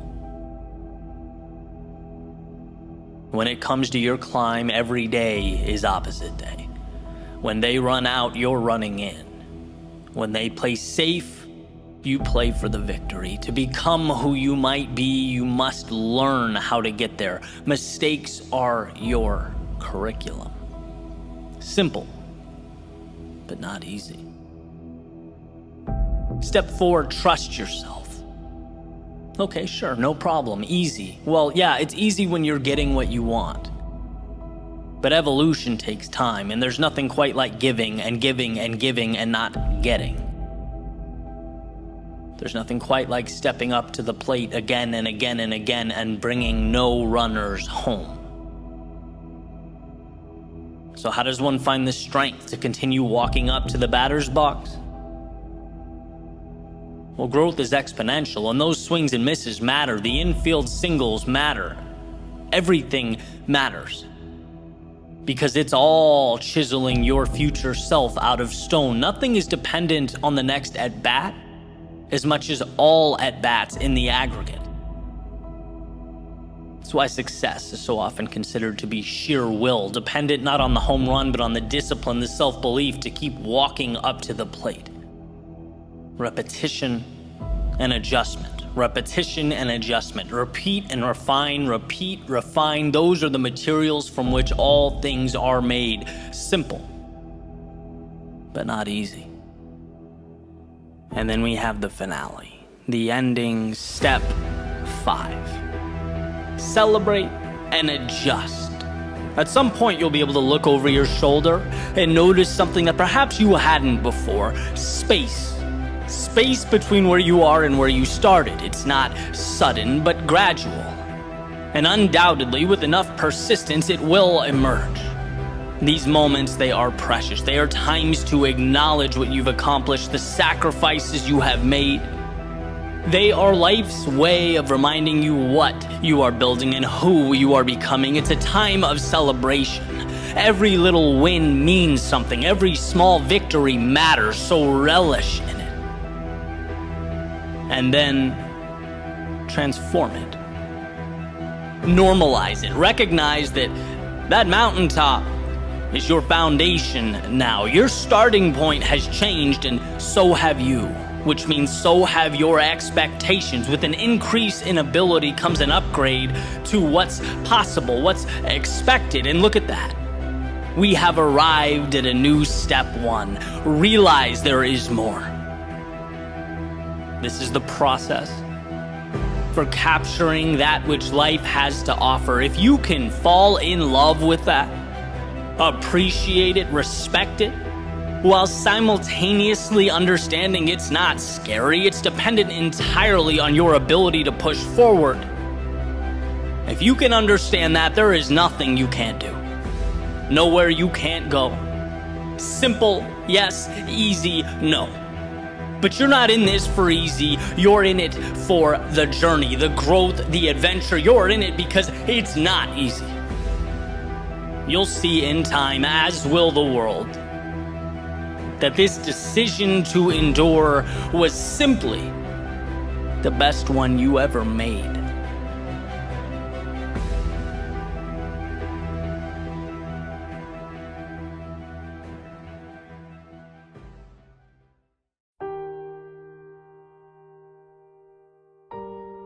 I'll never forget listening to Jim Rohn. I was taking a walk in the middle of the day. I needed to get out, decompress, rethink, realign. And this message came through my headphones.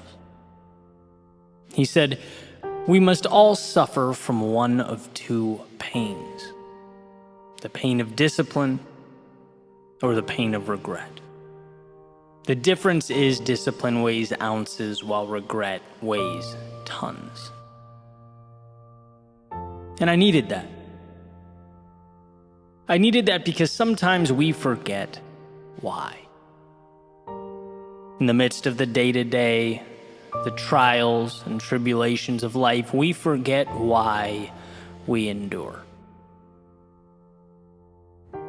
And there's a strange dichotomy that exists. Because, you can't measure discomfort that hasn't arrived yet. You can't identify regret that hasn't materialized. Yet in a way, you have to. You have to somehow make that tangible. You have to know that sacrifices of today deliver you from the anguish of "I wish," or "if only," or "maybe I could have." I've heard it said that humans' ability to delay gratification is what makes us so unique, incredible even. But that doesn't mean it comes easy. So as I walked, I became reacquainted with the trust that I had in myself, in the future, and the steps I was taking. It wasn't that I'd reached some grand finale, but that I gave myself permission to stop constantly expecting one. Worrying when things didn't go as planned, feeling disgusted with myself when I fell short. This is, after all, part of a process. And if one stays the course, builds a foundation of discipline to guide them towards what they believe in, things will evolve. We feel uncertain because new things don't have a precedent, at least not a personal one. And that feeling of, I wish I knew or had some predictability, it's real, it's common. But if minimizing regret is what means the most, then it also means that we must have the discipline to walk steadfast into the unpredictability of tomorrow. A long-term, sustained discipline. In one of my favorite interviews, Bronnie Ware, who wrote the top 5 regrets of the dying, was talking about surrender and how she mentioned in her book, letting go. And I asked her, can you explain that? What's the angle? Because the way I look at life, there's always something you can do. You can always improve your situation somehow.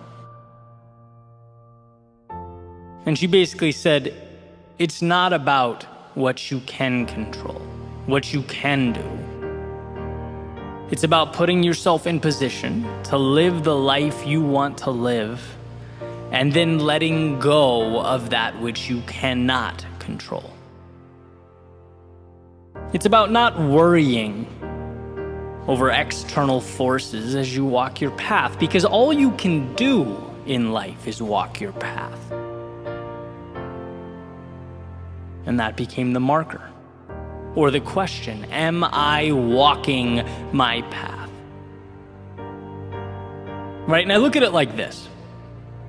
First, a vision gives you direction, purpose, keeps you excited, injects meaning into life. Second, discipline keeps you moving, becomes the tiny steps that transport you through your pursuit of meaning. And third, trust in the process. That you are here to give everything you have to give, and then the rest, as Bronnie says, must be surrendered. But the reason I bring this up is because all of it fits together like a puzzle, like 3 pillars of a Parthenon. And when people reach out to me all the time, they're upset that they're not as disciplined as they'd like to be. And they're listening to the speeches, they're watching the videos, they're absorbing the content, trying to improve. But nothing seems to get the engine going. And I'm wondering, what is your North Star? What are you aiming for? Because as far as I'm concerned, it's impossible to be disciplined if you don't have a reason. When Jim Rohn states that the pain is in ounces now, well, there's an implicit compared to what being asked, right? Compared to that top of the mountain that you'd presumably miss out on. So if the mountaintop's not defined, you're on a fool's errand. That's why I had so much trouble with my old career, for example. It's hard to be disciplined. There's no buy-in on the purpose. Using my previous metaphor, it's little steps, sure, but towards what? If you don't know, it's only practical then to look around and ask yourself, why am I taking them? Why not go drink with my friends? Why not stream this series on Netflix until 4 a.m.? Why not skip the workout? You can listen to people on YouTube scream at you to do more and be more and try harder all day, but without that piece, it will not get you very far. A vision, the discipline to pursue it, and a trust in the process. And you could say the same with someone who might have a clear vision, a dream, a perfect idea of what they want, but never take action, right? The discipline never materializes. Makes the endeavor just as meaningless. Things don't change until you take that big picture, that vision, and you break it down into little things you can do every day. That's it. And isn't that amazing? The greatest, most influential people, from the friends and family that inspire us, to the greatest athletes and entertainers, to our greatest thinkers, creators, world leaders, all they do is a handful of things consistently every day in the direction of something that is meaningful to them. A process that has been talked about since the beginning of time. The compound effect, as Darren Hardy calls it. That breakthrough was huge for me. The realization that I don't need to leap any mountain. I just need to ascend one tiny rock at a time, and that is not a superhuman ability, that is a single decision. So here the question isn't, can you be more disciplined? Of course you can. The question is, which few things are most meaningful to you? Which will you be focusing on every day so that they expand and inject value into you and the world? And then, lastly, there's trust. Sometimes the most difficult. Seeing the unseen. Maintaining confidence in that which is unknown. An incredibly challenging expectation in an instantaneous world, a world where things are immediate. Feedback is immediate. Messages are sent across the planet instantaneously. Goods and services arrive within hours. We have forgotten patience because it is disintegrating before our very eyes. We are a society of now. But the best things in life, they take time. They require that we hold up our end of the bargain and that we trust life will fall into place. Belief in a process that will come to mean more than anything that arrives in 30 seconds ever could. A vision, the discipline to pursue it, and a trust in the process. So perhaps you're overdue for your midday walk, your little excursion into the soul, to ask yourself, what is it you are moving towards? Why are you doing what you're doing? Does it mean something? And if not, perhaps some adjustment is in order. Perhaps you've lost sight of that North Star that lights up our lives and illuminates the way. Take solace in the fact that life is not as serious as we make it out to be. We don't live in a world of right and wrong, good and bad, yes and no, but a continuum. An opportunity to seek out and find the beautiful ups and the meaningful downs, to set our sights on the horizons that matter. See, when the little things feel too complex or burdensome, it's because the big things are misaligned. And that is a powerful idea to grasp. It's never that life is too difficult. It's that we have closed our eyes. So don't be fooled by those selling you reality as some problem, some obligation that must be dealt with. No, today is the greatest gift of your lifetime. And the same will be true every day moving forward. And to echo Jim Rohn, absolutely it is a gift comprised of sacrifice, discomfort along the way. But that's a small price to pay for entry to the show, for the ability to embrace the mystery and embark upon the adventure when you're pointed to the right North Star. Well, the road, it feels less treacherous on your feet. The hills less strenuous on your legs. What we often deem to be a lack of preparedness, ability, strength, well, might just be a lack of alignment. So adjust. Because this world, flexible and limitless, invites you to do just that. It invites you to explore until you've uncovered your vision. To pursue it like nothing else matters. To sidestep the obstacles, invert the setbacks, and lastly, to find hope when there appears to be none. To set your sails, walk your path, run your race, and surrender to that which is beyond your control.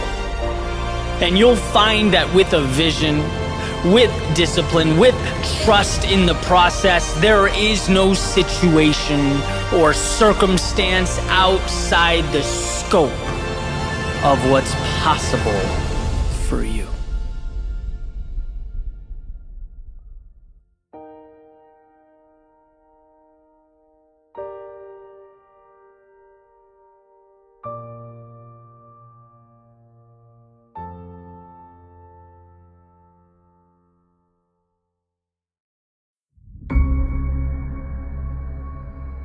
Life's best kept secret? Simple. Show up. Show up when you're tired. You're down. Show up after defeat. Show up when you're stressed, when you're worried. Show up when you don't feel like it. In fact, that's when it's most important to show up. That becomes the great differentiator. See, a lot of us, somewhere along the way, we adopt this idea that winning is about the home run. It's stepping up to the plate and swinging so hard that the ball leaves the park and it never comes back to earth. And while, yeah, that's a fantastic sentiment. And if or when that happens, that's great. But sustained success isn't one monumental occurrence. It's little victories. Consistently occurring over and over and over. Very small. In fact, to those walking by, they're probably too ordinary to be considered successful or acknowledged. They're too mundane. They're only victories because you decided they are. And when you think about it, the evidence is out there. Right? Successful teams don't build game plans around the Hail Mary with no time left on the clock. No, they show up every day and master the task in front of them. They compound the opportunity available on a daily basis because it's there, and that puts them in a position to execute. However the situation unfolds. They showed up when it quote-unquote didn't matter, and that of course means everything when it does matter. And something I remind myself every day, and something I think everyone should hear: those waiting for life to hand out miracles will always be left behind by those willing to, well, show up. When it's not fun, not sexy or exciting, days when you're tired, when you're weak, when you feel like the weight of the world is on your shoulders because, well, we all know that happens. We all know how easy it is for that to be the excuse or become the free pass, especially when you know in the back of your head this is practice, right? This is a rep. The world won't end if you sit this one out. But if you wouldn't sit out the real thing, the Super Bowl of your pursuit, then we have to understand the value of the mundane staircase leading to that event. Each seemingly insignificant step is your Super Bowl. It's not that it's close to the same, it has to be the same. It's the old saying, you play the way you practice, but turned way up. Now we're saying there is no difference. And when the lights are turned on and you're standing on that stage, it's not some new experience you have to figure out and navigate. It's the continuation of that staircase, of the old, of the familiar. You showed up then, and you'll show up now. When you were unsure of yourself then, you didn't hide. You trusted yourself, and now that same trust stands by your side. When you were tired, weak, when you had 9 million things on your mind, you didn't bail. You blocked out the world and you found clarity, and now that same clarity simplifies what lays before you. When you felt discouraged or the finish line felt too far away, you reacquired your meaning by simply executing, by being there. And now every part of you will execute here, just the same.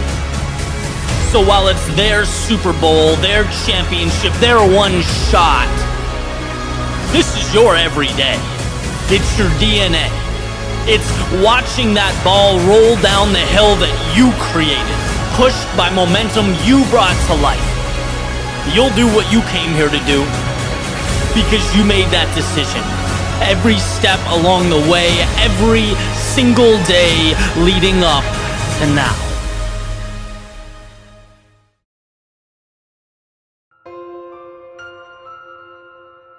So I'm going to share a life lesson with you, something that over the years has been a true game changer. Ready? It's simple. It's very simple. Like most things, it's easy to understand, it's easy to comprehend, it's the implementation that's the challenge, right? But it's the idea that progress is not always a visible step forward.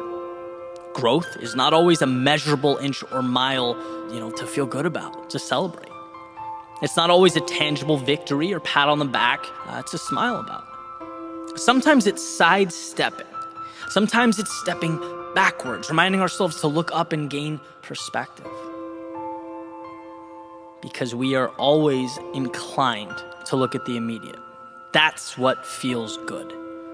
And this lesson says, no, there's a big picture to keep in mind. It reels us in. The big picture is what gives us purpose. It drives our happiness. That thing we want on the top of the hill, the North Star, the X on the map, that's what's sustainable.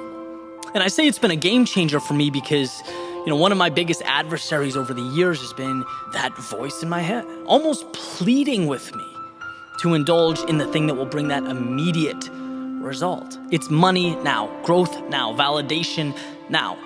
There's comfort there. Our minds want that satisfaction. That's why you see all those guys standing next to whiteboards saying they have the formula to make you rich tomorrow. We want tomorrow. We believe in some capacity that can be real tomorrow. But that's what tends to lead us astray. And so I've spent a lot of time reflecting over the years on how to incentivize those steps that aren't immediately impactful. There's not the flashy medal you're going to get right now, but I know that if I do it, it's going to bring me to my long-term goal. How do I incentivize that? Because, like I said, the natural inclination is to dismiss it. I'm walking laterally across the mountain so that ultimately I can find the most applicable path and ascend. And that's a scary thing. Building long-term gives you very little to immediately slap on a resume, to brag or rant about at holiday parties. There's nothing flashy to impress with, but it's believing in a long-term game, doing what most people can't, trading that certainty that you could have had for an extraordinary later. It's never a loss to do what has to be done so that you can position yourself for the future. Sometimes you have to wade through the muck, work quietly in the dark so that you can build something that you feel will have an impact. It's not a loss to step backwards to tweak the things you're not happy with. It's not a loss to explore or question or reinvent. It's true, those actions in and of themselves aren't going to put money immediately in your pockets. But if you find the discipline to see the big picture, you realize that long term, those things bring happiness, contentment, excitement. which guess what?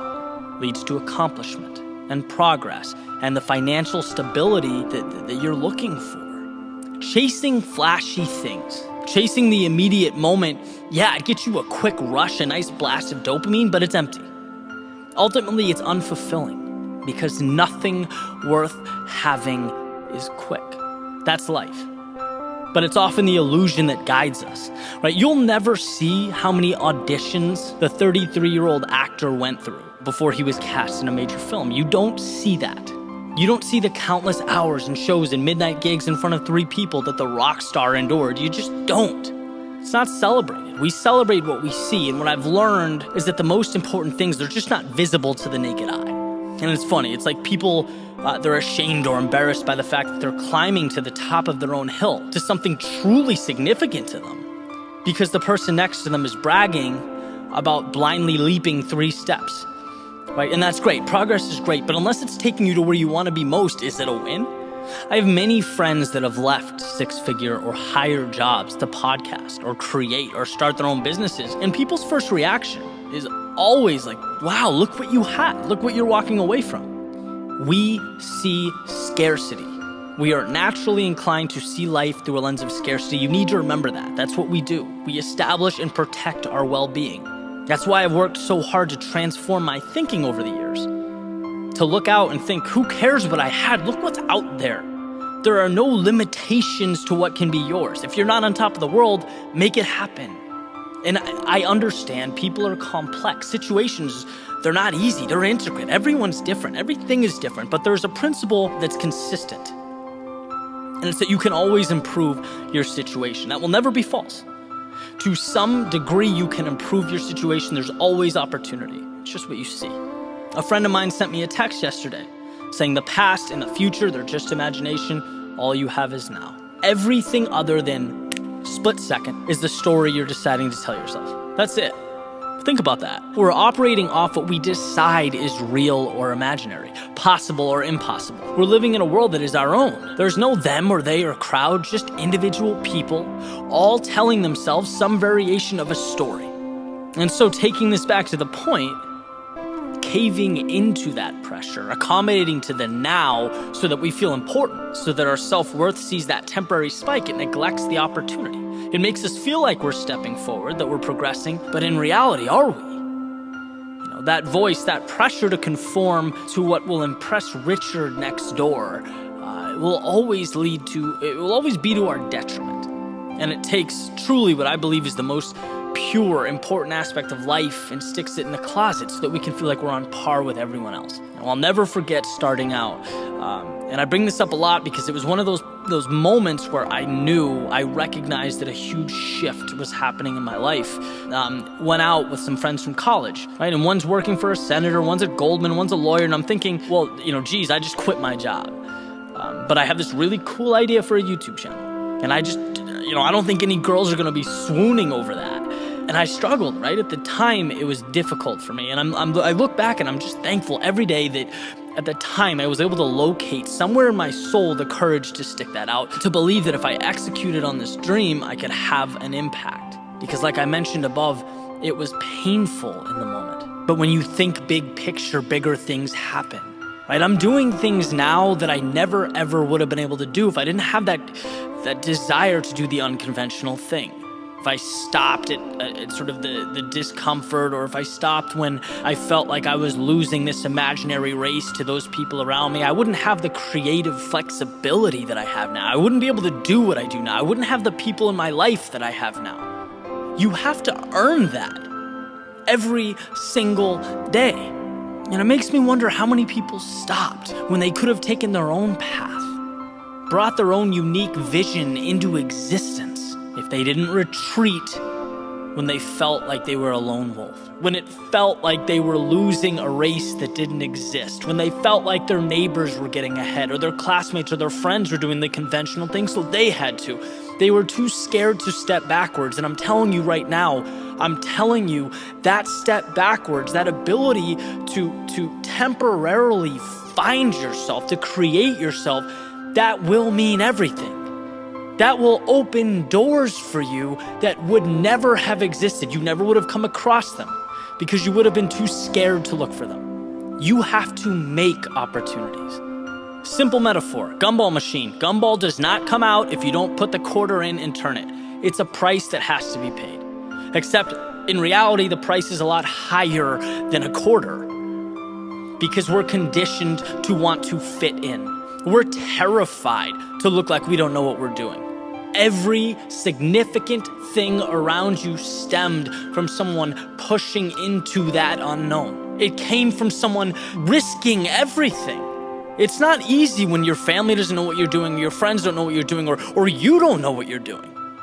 But if you want to have an impact, that is the road you have to take. That's the cost you need, the price that you need to pay. It'll be a hard year or 2 years or 3 years, but you won't regret it. So hopefully this can be a reminder to you. When I talk about lateral steps, that's the sentiment I'm trying to recreate. And I think that's the great thing, because it means the people who create, who build something meaningful, they've earned it. And that's what I tell myself every day. Earn that dream, earn that change, right? Take that road less traveled. What you're doing right now is not insignificant simply because it's not immediately bearing fruit. I think if you listen to this back from the top, you'll notice the constant theme: immediate, now, present. These things are delusion, right? As far as results are concerned, the word immediately is a con artist. Action should be immediate, but results, no, they are gradual. They require persistence. Stick with it. Remind yourself to look up, because that's what you're after. It's a pursuit. You're building a foundation. You're creating the things that permanently alter the artistic and political and social landscapes. That's remarkable. It's the road few have the patience to walk. Remind yourself why you're skipping the small stuff, brushing off the little wins and losses. Why building something substantial in silence is more powerful than gloating and screaming at the top of your lungs after every visible step. Look up. Remind yourself that you are going to change the world and you can see it.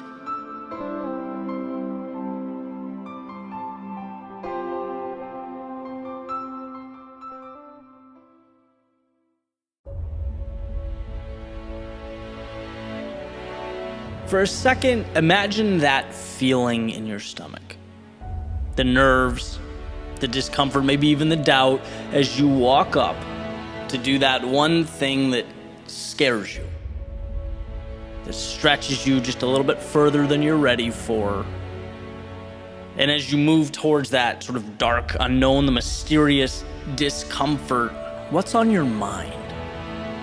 Are you starting to rationalize? Maybe you're asking yourself, hey, why did I do this to begin with? It seemed like a good idea at one point. It seemed bold and adventurous.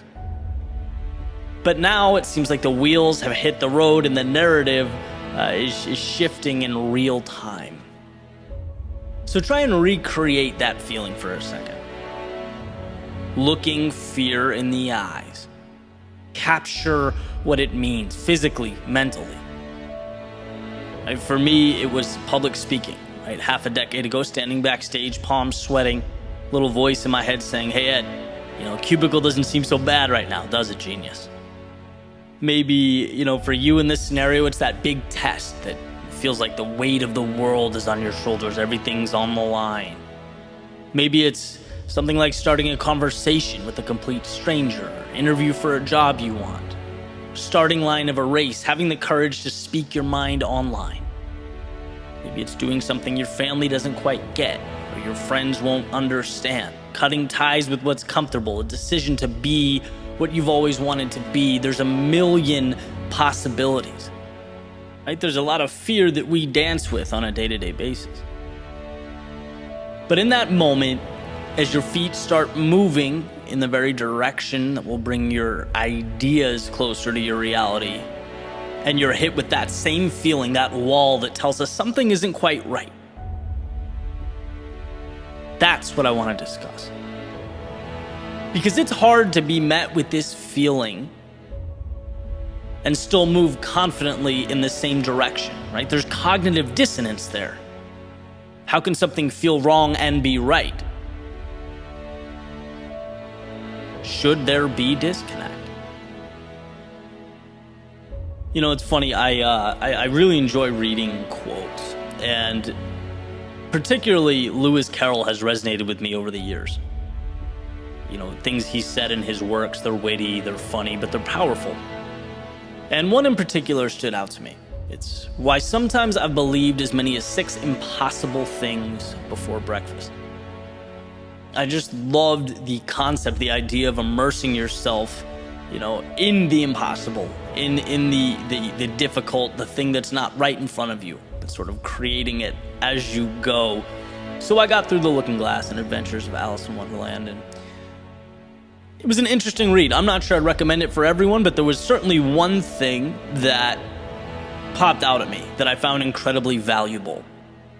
And it was in Alice's journey holistically, right? So just, she goes into this rabbit hole, and the world is basically upside down. Nothing is as it was before she jumped. Nothing really makes sense. And what you see is her progression as a character, as she starts continually embracing the thing that feels abnormal, upside down and weird. But with each decision to move forward, she completely redefines this insane world that wasn't particularly warm and receptive to Alice to begin with. As she stands up to a queen running around ordering executions, she navigates a world with new rules and guidelines. She transforms the boundaries that used to define reality. And what I think is valuable is that there really wasn't this boom, transformative moment where everything changes. She just keeps subtly saying yes. She keeps moving forward without knowing for sure how things will work out or unfold, as if she's supposed to. And she becomes so accustomed to suppressing that feeling of fear and uneasiness that it almost becomes comical. She goes with it and becomes the author of a new story. She becomes untouchable in this world. And my point here, and for those of you not a fan of Alice in Wonderland, I appreciate you hanging on, but where these dots connect is that it's actually a pretty simple idea. Life unfolds in a way that is unimaginable when we shift our thinking from, oh no, here comes that feeling in my stomach again, my heart's pounding, my palms are sweating, so I've wandered too far. When you change that to, here comes that feeling in my stomach, heart pounding, palms sweating, so here comes the beginning of something incredible, life shifts. See, it's not running from that temporary feeling of fear and discomfort, but harnessing it. It's a weapon, it's a tool, right? It fuels the rocket ship headed to the moon. It's the water that seed of opportunity is dependent upon. And sure, it feels new and unsettling, and yeah, it's uncomfortable, but so is, as we learn, everything good. And sure, you could turn back. You could avoid that manufactured conflict, confrontation altogether, but man, you have to be okay never knowing what those peaks could have been. You have to be content imagining a life of adventure and not living it. And to me, that's a much steeper price, right? Because that feeling of fear in your stomach, it's temporary, it goes away, but the feeling of knowing you walked away when life held out its hand and offered you more, that doesn't go away. And see, I look at it like this. 2 things change every time you say yes. Every time you acknowledge the organized chaos and move forward anyway, you move both your internal and external worlds one step forward. Internal, because life is your identity. And as has been said before, humans always follow through on who they believe they are. I've heard actors saying the most important decision they make is the shoes they put on, because it lays the groundwork for how you feel. You just feel differently about yourself in clown shoes than you would in basketball shoes than you would in dress shoes. You feel different about yourself in a suit than you would in sweatpants. And this doesn't mean go reassess your wardrobe. It highlights how malleable identity is. Yeah, we follow through on who we believe we are, but the powerful thing is who we believe we are is created every single day. Every time we use fear to propel us forward, right? Your subconscious goes, okay, that's who I am. Someone who does the uncomfortable things, someone who is okay with fear, that's me. right? And that's the internal foundation that means everything. That's how identity is constructed. And if you stack that up with action every single day, you won't even be able to recognize yourself. That's the internal transformation. Then there's the external transformation. Every time you push through fear, you level up, not significantly, right? You aren't immediately transformed. In fact, sometimes you don't even notice. But the truth is, after you say yes, after you take that step, you're fractionally further than a few minutes earlier. Your relative ceiling is now the floor, and it's time to take another step. This is how you create distance over time. So when you hear the word fear, let's rewire that reaction. Let's change how we think about it. Because it's not a monster in the closet. It's not some demon staring you in the face. No, it's a ticket to something more, something to be embraced and coveted. It's the next little step in your journey. And why when most of the world bows down to that feeling of discomfort or instability and stays the same, you will have moved forward.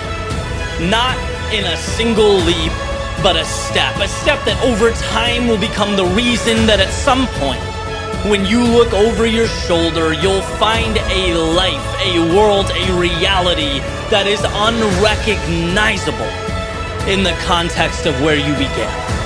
It's why fear is not to be avoided or even tolerated, but sought out as the single variable that puts a pulse in your aspirations, gives hope to your dreams. The ideal life is not predicated on the avoidance of fear, but the ability to harness and capitalize on its power.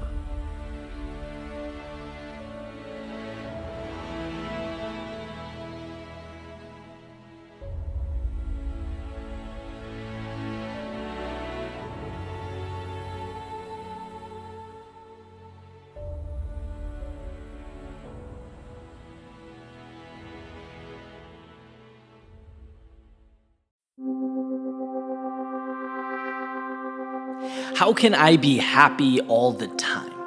It's a question I get probably more than any other, right? And every time I read that question, I pause for a second and can't help but think that it's somewhat misguided. Happy all the time. How can I eliminate everything? And I guess the thinking is, it's folks that know the channel and watch my videos, right? So they hear the perspective and the positivity and the messages, and they want that to be a constant reality, and I get that. But the part that I think is overlooked is that those breakthroughs, right, those lessons learned, they come from stories that were carved out from hardship, right, from some of my most difficult times. It's not that happy isn't the goal, it is, but at the macro level, it requires micro adjustments, right, periods of difficulty. We're human, we have emotions, we have highs, but you bet we have lows, and there's good, but there's also bad. And I don't believe that happy all the time is the target. The target's everything that comes your way, the good and the bad, making something out of it, a net positive, finding happiness in places where perhaps we didn't see it the first time, right? Thinking big picture, thinking macro, our overall contentment with life. See, that's the beautiful component that we're prone to overlook. And so I thought for some clarity, what I do is start from, day one, when I started this journey, this entrepreneurial, process. And I'd go through some of my messaging, some of the videos that I've released along the way, and talk about why, how I got to that point, how I got to that lesson learned, and why maybe happy all the time is misleading. The first video I ever released, it's called Ode to Excellence. And essentially it's a promise to myself to never quit, to never give up, to never back down, no matter how difficult things get. And I wrote that after my first true entrepreneurial project. I was on my own for the first time and love music, right? Music's always been sort of the backbone of my creativity. And I thought, you know what I'm gonna do? I'm gonna put everything aside. I'd saved up some money. I'm like, I'm gonna record an album, an acoustic album. And that's what I did. And I blocked off the world, and for 3 months I wrote songs and recorded them and edited them and mixed them and mastered them. Put them all on CDs. I sent the CDs to radio stations, clubs, bars all around Boston. I thought it was gonna, be this life-changing thing, and it was, but not in the way that I thought. The CD got no traction, right? Family, friends bought it, were very supportive, but that's really where it ends. And it was the first time in my life, truly, I'd given everything for something and gotten no response. It was the first time I realized that effort does not always equal a result. But here's why it was the best thing that ever happened to me. One, I realized that maybe it's not that good, which, looking back now, is what you'd expect doing something for the first time. It's like, dude, you have to hone your craft. You have to write 2,000 songs. You have to put in so much more time to be at a level where you want to be. You can't just think that it happens overnight, right? And that was a very important thing for me to understand. The second is I realized that I was at the bottom of a very big mountain looking up. This is a process.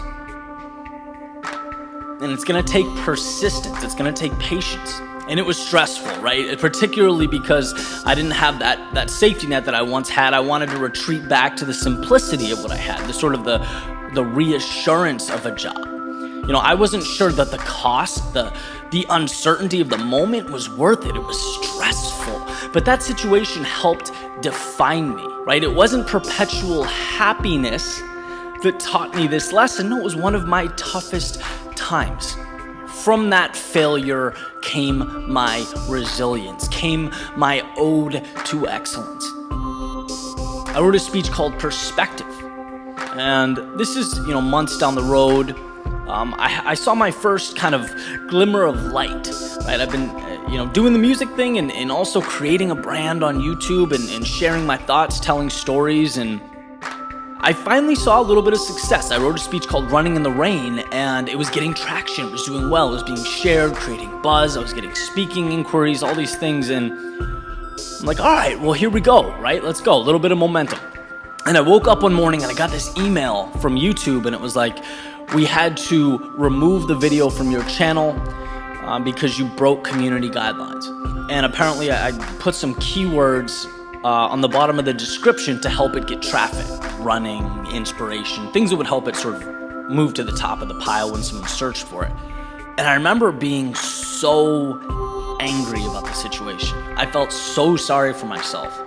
It was like momentum, attention, they're so hard to capture. I'm finally getting it, and now this, right? And my views are declining and everything's going backwards, and you just feel like I was delusional. I felt like the world was ending. But that prompted me to look at the big picture, right? To realize that, look, there's nothing you can do except re-upload the video, start over, and keep my head up. Think about it. Life is going to throw things at me that are much more difficult than this, right? There's going to be difficulty and loss and problem, even tragedy. And if I fold over a video being taken down, I don't really have a shot, right? So from that tough time, I gained perspective. I learned to toughen up. I started to understand that it's not what happens to you, because everyone has difficulty in their life, but it's how you deal with it. That's what brings happiness at a macro level. I wrote a speech called Dancing with No Music. I remember the situation exactly. I was sitting at my desk, kind of brainstorming a new project I was going to work on, and my phone buzzed. I pick it up, and I had a text message from a friend at the time, and he accidentally sent a text message to me, kind of poking fun at me and my work and what I was doing. It was meant to be about me to someone else, and he accidentally sent it to me directly. And I remember sitting there thinking, like, dude, are you kidding me? Like, these are the people that are supposed to have your back. They're supposed to be, picking you up, encouraging you when you're, going through these difficult times. And so in that moment, I felt more alone than I had in a while. It wasn't a great feeling, but it prompted thought. Thought prompts perspective, And I began to realize, look, it's not his fault, right? People don't see, the world as it can be, right? They don't understand your vision. They see now, not your idea, not your potential. They see now.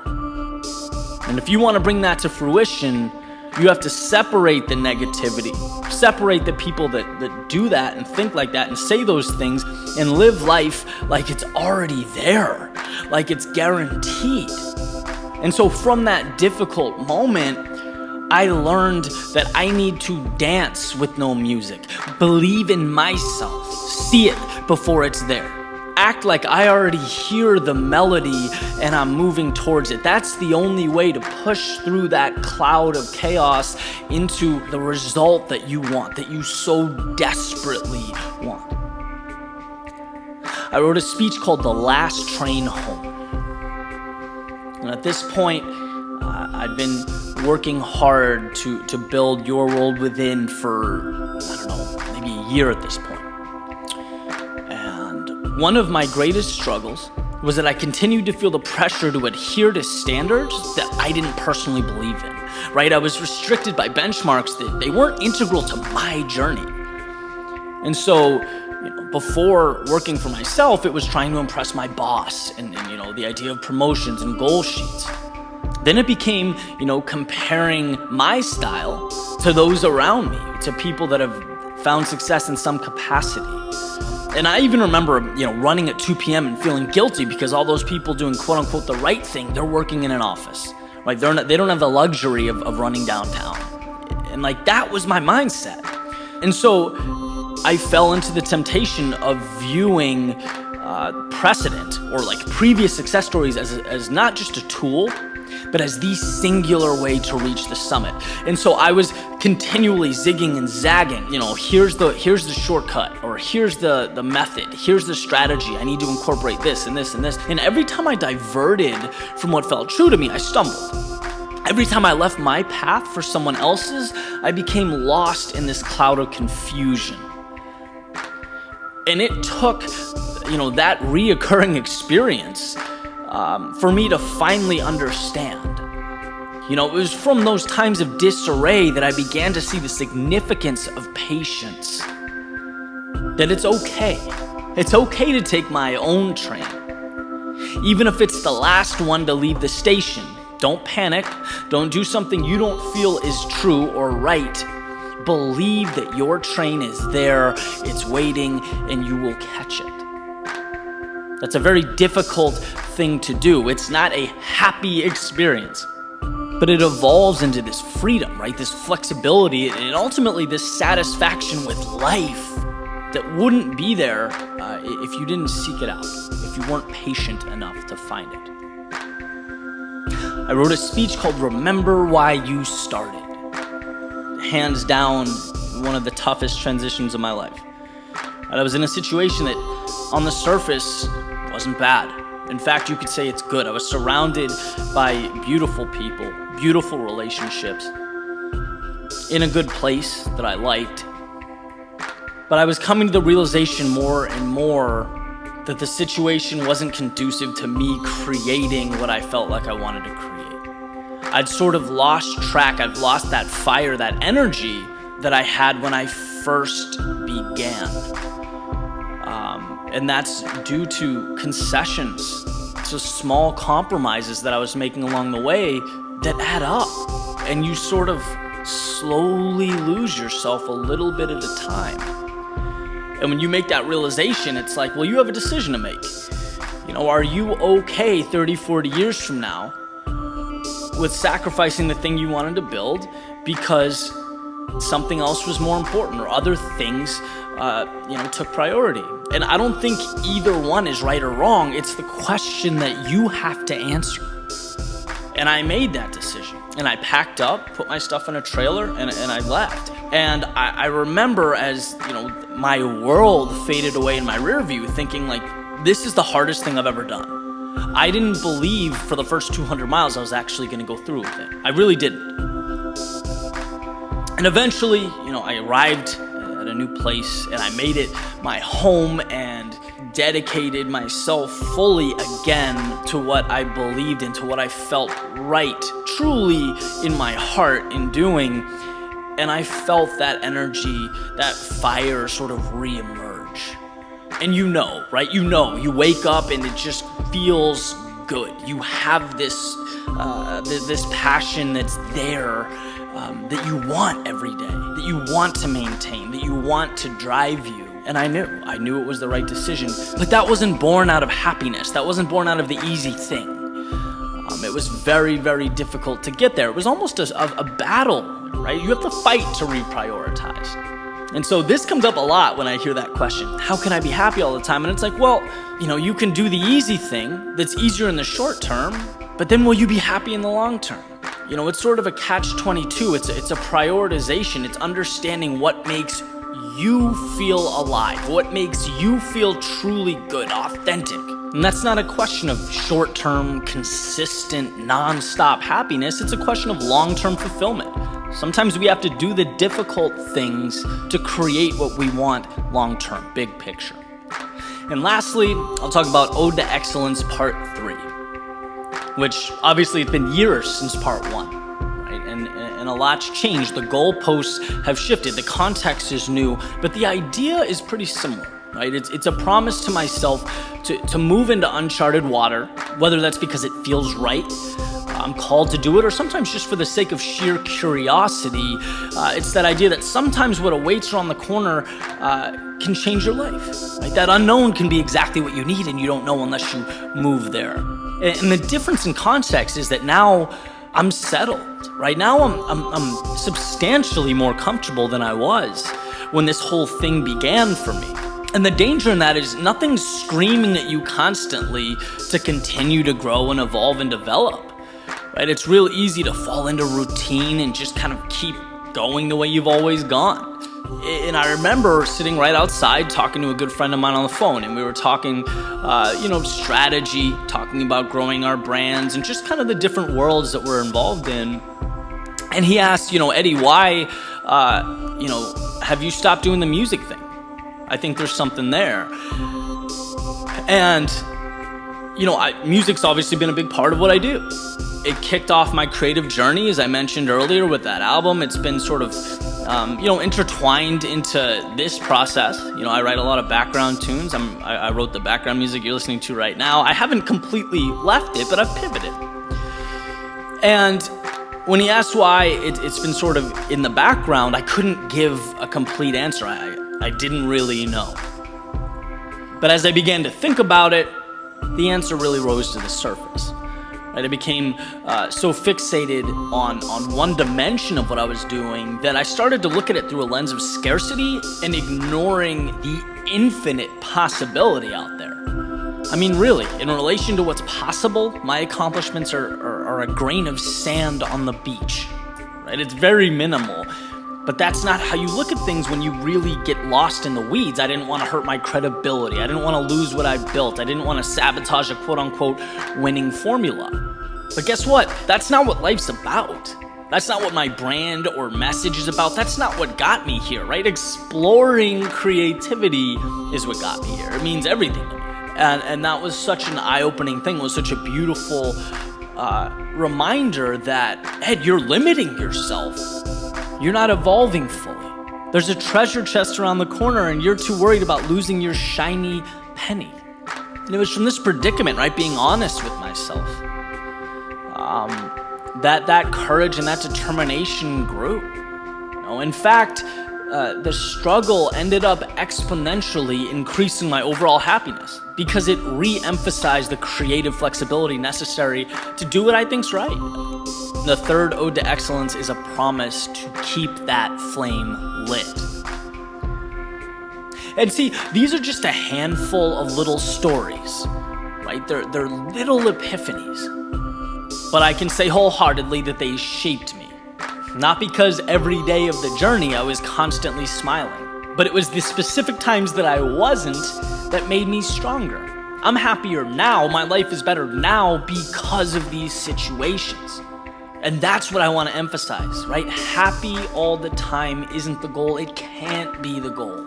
Living a life you're proud of and turning the bumps along the way, the inevitable roadblocks along the way, into momentum, that's going to give you long-term happiness. That's going to make you feel better about every moment. It's such a gift to be here. We're so lucky. Let's move away from the idea that there are people out there that never have a bad day. Nothing's ever wrong in their life, because that's not only untrue, but it dilutes the opportunity in front of you. It makes you feel like you're losing when bad things happen, when in fact, those are the tools to win, to live every day to the fullest, right? The reality is, sometimes it is the Hallmark card thing, right? Hands out, sun on your face, smiling, humming your favorite song. Life is good. Sometimes it's picking up those little pieces when things feel like they're falling apart around you. But know that regardless, right, either one or anywhere in between, there is positive there. There is power at your feet. Just find it, hold it, and by all means, keep moving forward.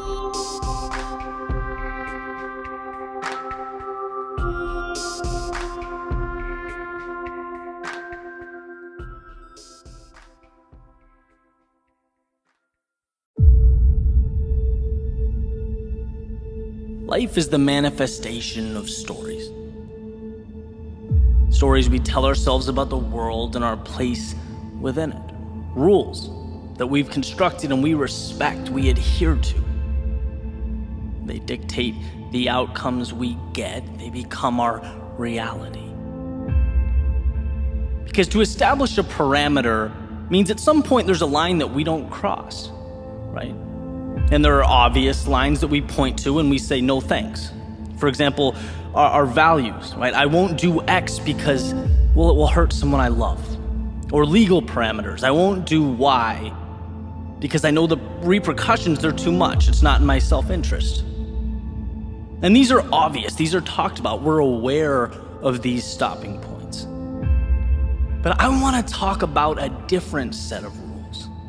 The stories we're writing without realizing we're doing it. How we think we're running a sprint, but have no idea that there's heavy weight on our shoulders holding us down, and you can't take that weight off if you don't know it's there. And this all came to me a few months ago. I was in LA for the weekend, having lunch with some incredible entrepreneurs. They've done some amazing things. And one of them sold a dating app for hundreds of millions of dollars. Another one, a healthcare company. Another one had a very successful food distributing business. And I'm sitting there kind of blown away. And my priority was to listen, not run my mouth or fabricate or impress, but to simply observe what creates this type of result. I was listening to Alex Mayer, who created Zeus, talk about his upbringing. Right? He came to the US as an immigrant from Iran and worked his way up from nothing. It's not like these folks were given the world, they took it. And it took me about 3 minutes to find a commonality in their worldview. To me, it couldn't be more evident. It was impossible to miss. They don't look at life how I do, or at least how I did. See, the story I told revolved around my parameters. Sure, I had moments of boldness, I pushed myself, I worked hard, but I looked at life in terms of what it would allow. Here's how things are. Okay, how can I stretch that? But that's like repainting or adding on to a house that was already built, right? There's only so much flexibility, so much you can do with that. But these guys are going around the table talking like little kids on Christmas, right? Talking about life like it's a game. Talking about opportunity like it's an apple waiting to be picked from a tree right outside. There was no, what will the world allow? It was with a smile, anticipation, and self-belief, what can I make? And Alex, who I mentioned earlier, sold Zeus, right? Created Mentorbox, and he loves beef.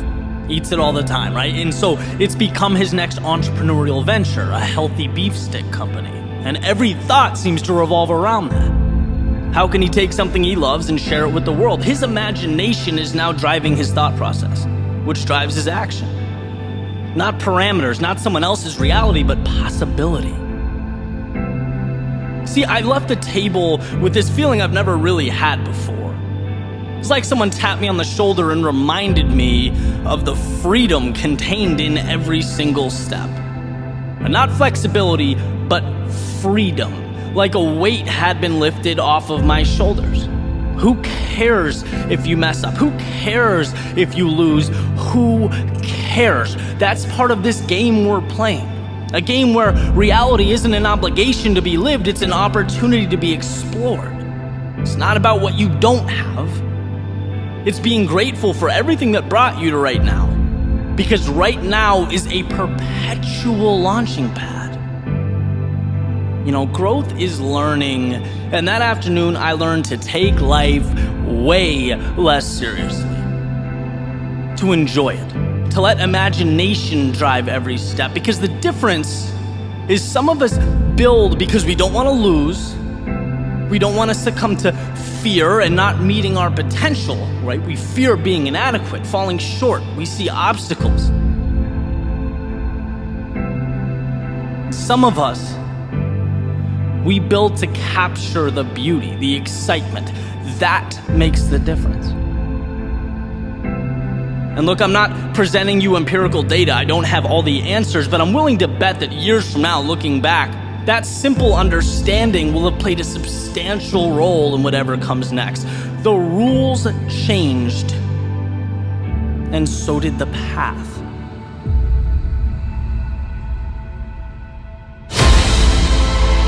Let's not become so focused on each footstep that we lose sight of where they're collectively taking us. What are you building? Why are you here? To play by someone else's rules or to transform yourself and by default the world around you? See, reality is fluid, it's malleable, and the beauty is in that process of creating. A ship leaving the harbor has infinite possibility, unlimited potential, and that gives it its power. There's no right turn or wrong turn. The only way to lose is to stand still, to think that horizon in the distance is too far or not for you. See, a harbor is not a stopping point, it's a beginning. So take control over that world, push it, test it, see what it has to offer, throw your interests and your curiosities against the wall, see what sticks, see what ignites your soul, test the universe, because life, it rewards the bold, those courageous enough to step outside their front door and not follow, but design. Those who know things are the way they are simply because others before them had the courage to make it so. Well, now it's your turn. You defeated the 1 in 400 trillion odds stacked against your birth. You navigated through your low points. You've done enough to get to this very moment, this instant, where the mistakes that brought you here will become the wisdom that leads you forward, that takes you to places you never thought possible. And where exactly that is entirely up to you.